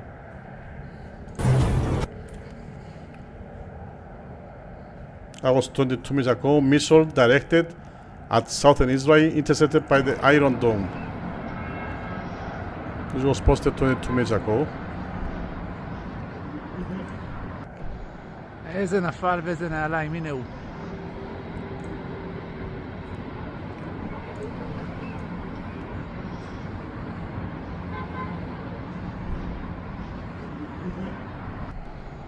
איזה נפל ואיזה נעליים, הנה הוא.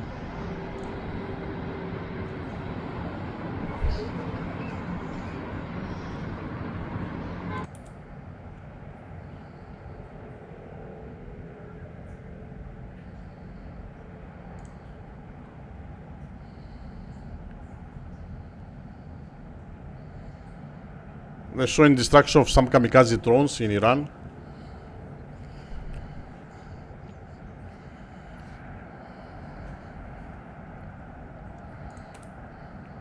I was relieved by the US Central Command. This is Russia.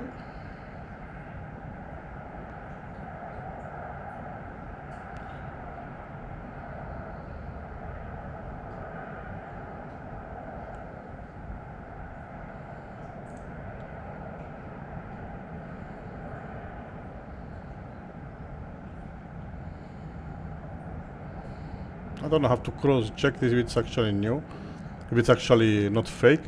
It says for Russia today, Ukraine's long-range drones just slammed Russians' Primorsk port, a key Baltic oil hub, pumping 1 million barrels daily.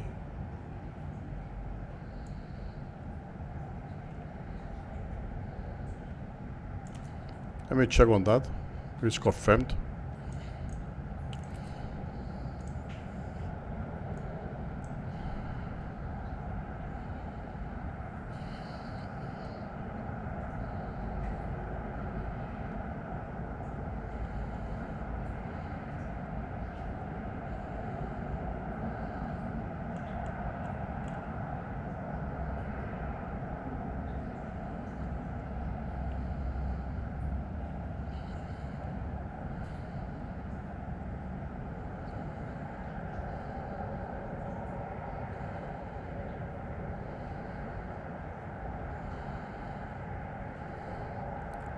Okay, there is reports, but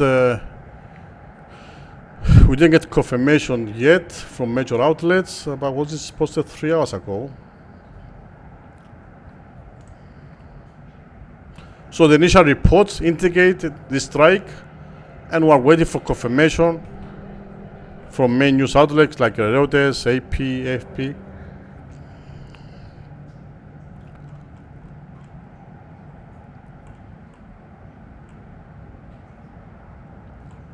Yeah, we'll wait for confirmation before we say that.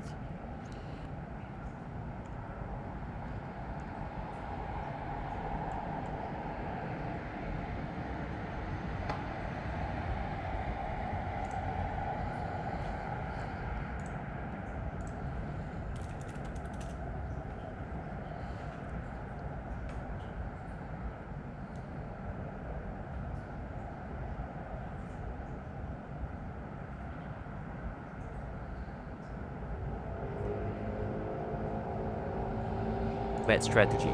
We have thousands more targets in Iran and we generate additional targets every day. The regime is already weakened and we continue to weaken it more and more each day. The entire IDF is prepared and determined to complete the mission and remove the threats facing the state of Israel. We will continue to strike in Iran and against Hezbollah until we remove the threats and achieve the objectives of the operation. As a military, we do not have the goal of toppling a regime. We do not overthrow regimes. We do, however, create the conditions and undermine it so that over time, the Iranian people will take their fate into their own hands and reclaim this country, which has been taken hostage by this terror regime.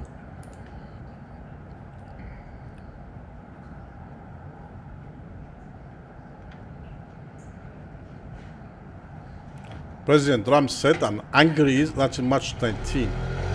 Okay, violently lashed out and attacked Iran's major gas field. A significant escalation of the US-Israel war. Patrol outfits are attacked by Israel unless Iran retaliated. Okay. And this is a bridge we saw in Lebanon that was destroyed. But this is March 13. It's all the news also as well. March 13, yeah, this is March 20. This is about the refinery in Kuwait that was hit. Iranian missiles damaged residential areas. An Iranian news agency released footage on Friday of the country's Islamic Revolutionary Guards Corps launching missiles from an undisclosed location, as the U.S.-Israeli war on Iran showed no sign of ending. Kuwait's state oil firm said a refinery had... So all refinery... On Thursday, U.S. President Donald Trump strictly defensive. At the House Intelligence Committee on Thursday, Israeli Prime Minister Benjamin Netanyahu on Thursday.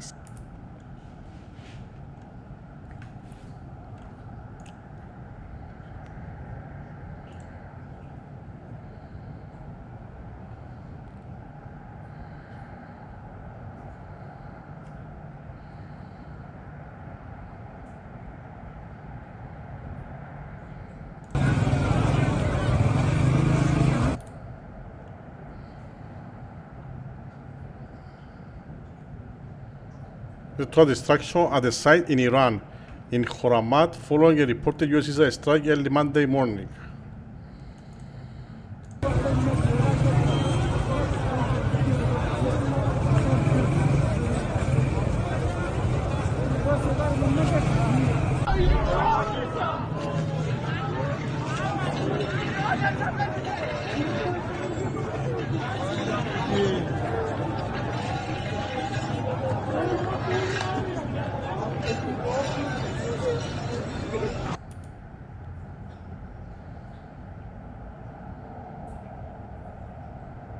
With a missile launched by the IRGC,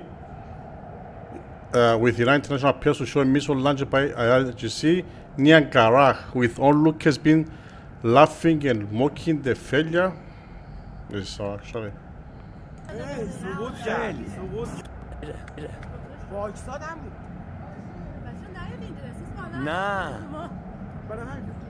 فرزاد افتاد فرزاد افتاد آقا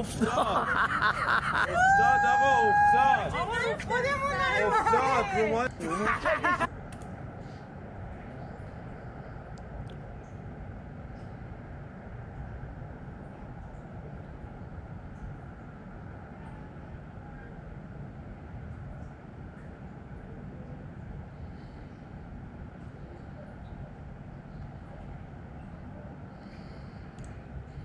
This is watch early. It's a arson that happened in England. They torched some ambulances early morning today in England, London, 1:36 in the morning.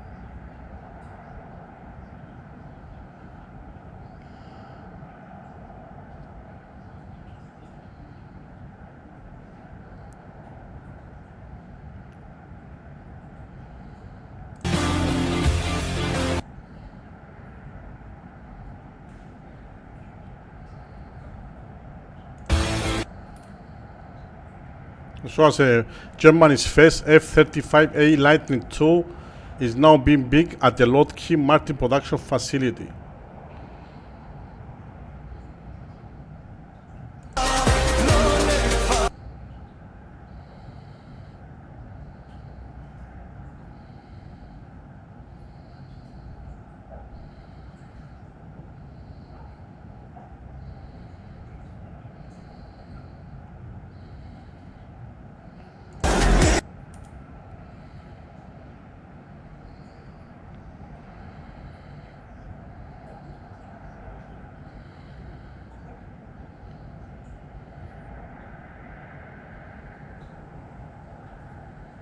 This is about the Israeli strikes targeted two key Iranian missile sites overnight, Yazd and Horamapat.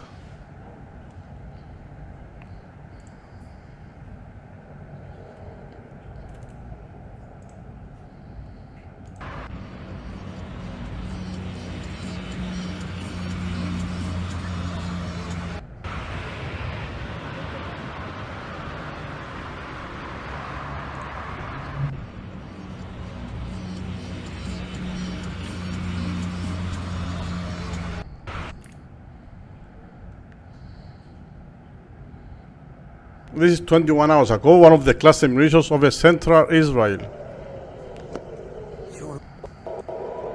יו, זה פה. יו, תראו. יו, לא משתפס לי תקטיל, אני לא מאמין. נפילה.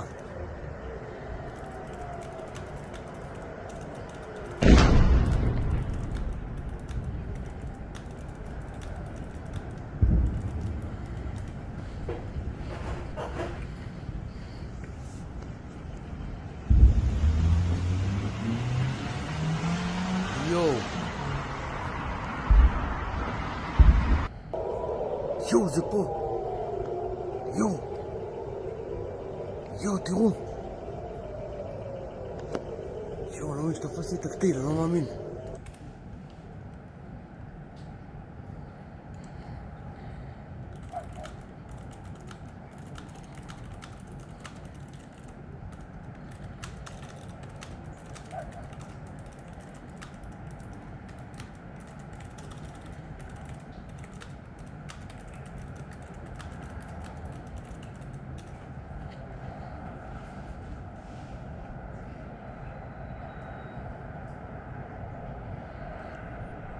It's 20 hours ago, a huge piece of Iranian ballistic missile nearly hit an Israeli school in Samaria. It missed by inches and landed in the country yard instead of causing minimal damage.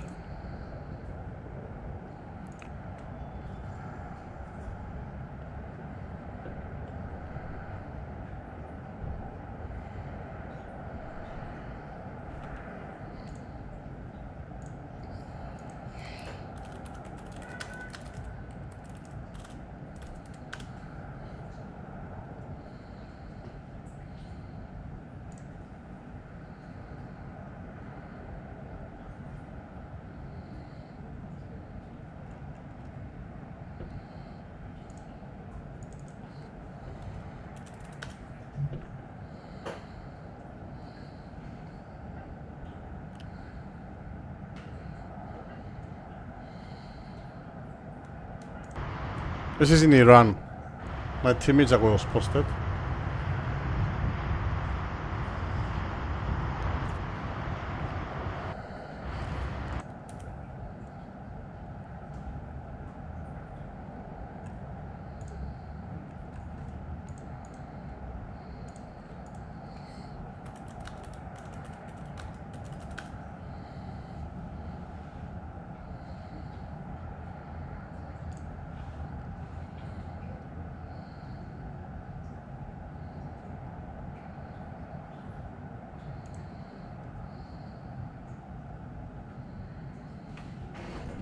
This IDF, this graphic, it shows that missiles launched by the Iran terror regime and fell in Lebanese territory.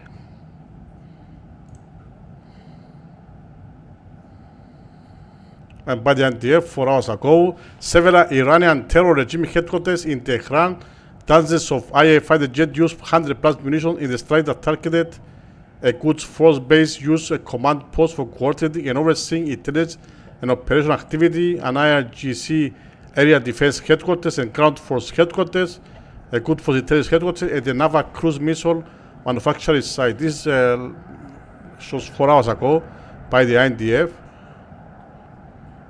10 hours ago, some discoveries suggest for an anti-tank missile posts and weapons were operating in southern. This is in Lebanon, southern Lebanon.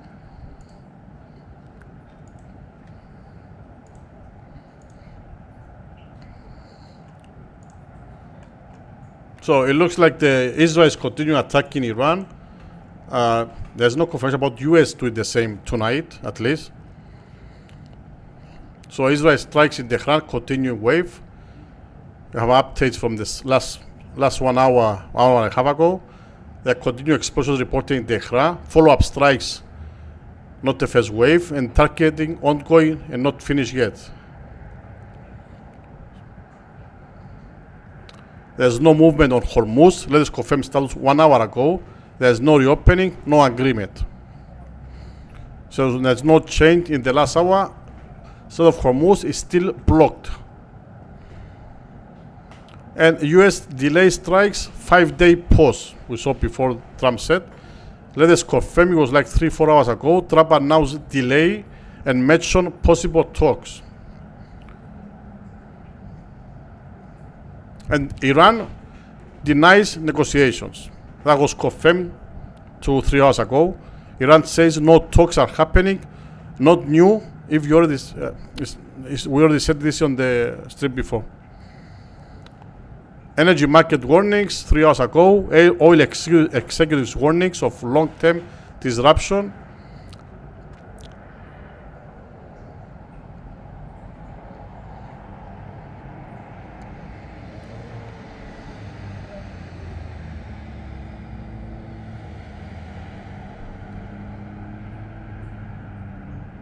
Okay.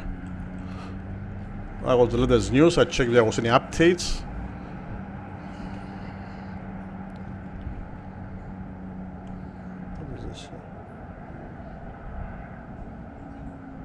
It is about the same we've been mentioning last few days, about the 82nd Airborne Division, that they believe they're going to use them for boots on the ground in Iran. I'll show us some videos here.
So, we've been hearing a lot about the 82nd Division, Airborne Division, that has been arriving, or it's going to arrive, or it's close to Strait of Hormuz, close to the Middle East.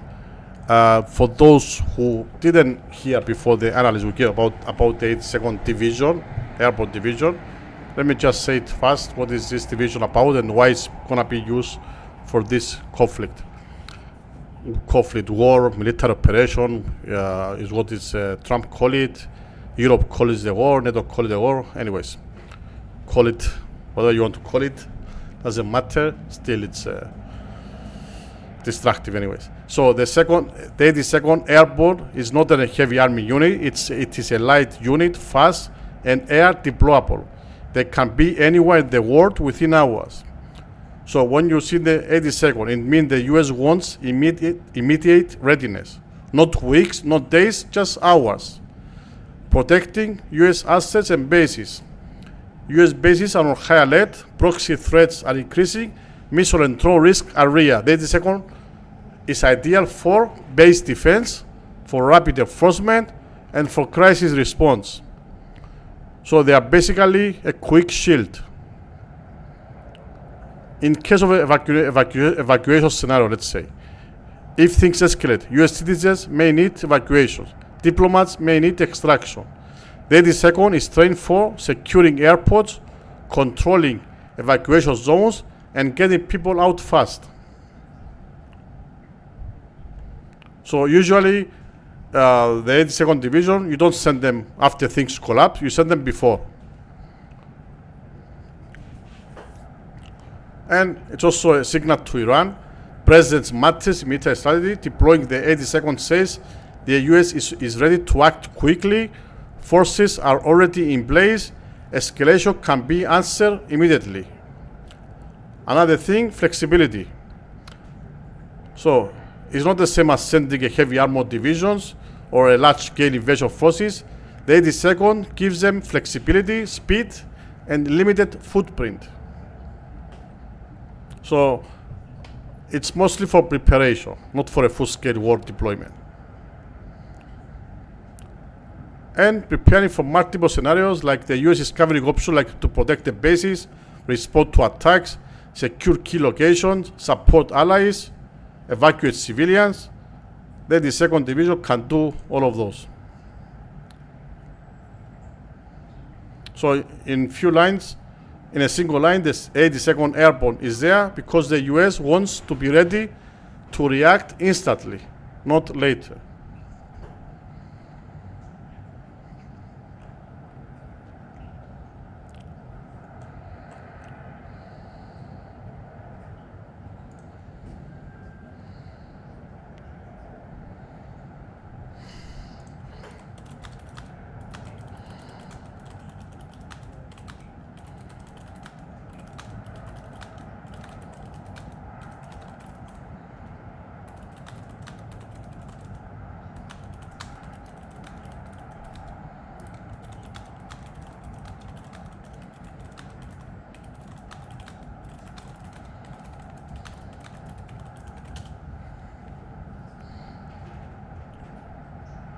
It was 36 minutes ago over Israel. It's interception. Iron Dome doing the work.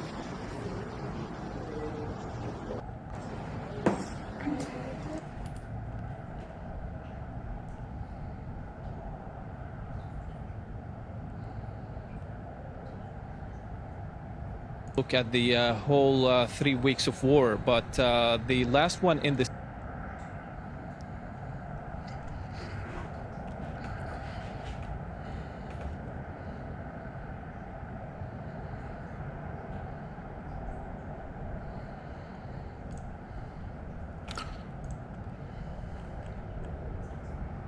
So, all right. So that's where we are right now on this war. We are watching a situation that is still moving, not exploding in one moment, but building pressure across multiple fronts. Hormuz remains unresolved. Strikes are continuing. Diplomacy, it's unclear. At the same time, we are seeing movement across the region, military, political, and economic. A whole system under pressure. So what we do? We stay calm, we stay accurate, and we follow only confirmed information. If anything change, if we get the real escalation or confirmed new developments, I will come back live immediately. And before we close, if you want to support the channel, you can join us as a member. It's only €5 per month for civil members. You can cast at any time. It really helps to have more live news like this one, breaking news, keep tracking the situation, and bring you clear, real-time updates and biased news. So there's no pressure, but if you find value in this kind of news, that's the best way to support. So stay safe, stay aware, and I will see you on the next update. We'll continue watching for any official developments. I will direct you to the 24-hour stream where we have the live camera near Haifa, and also have the fly radar and the red alerts on the screen, and also the US Air Force messages. And maybe I'm thinking to put this stream on repeat, but I guess you want to see there mostly the camera, where you might hear some helicopter sirens going on. So I'm not gonna put this news. You can find this news archived, those who want to watch it on later time. So let's see, direct you to the other stream. Thank you all for being here. Thank you, my members especially.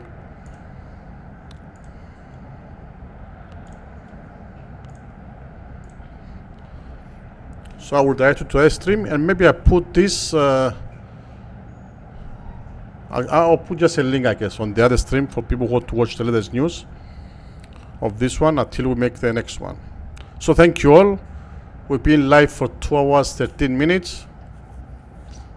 I could stay on for longer, but I don't see any more news at the moment. So when more news come in, if something important comes in, I will go live again. Otherwise, I will see you at some point tomorrow. Thank you. Stay safe. Stay informed.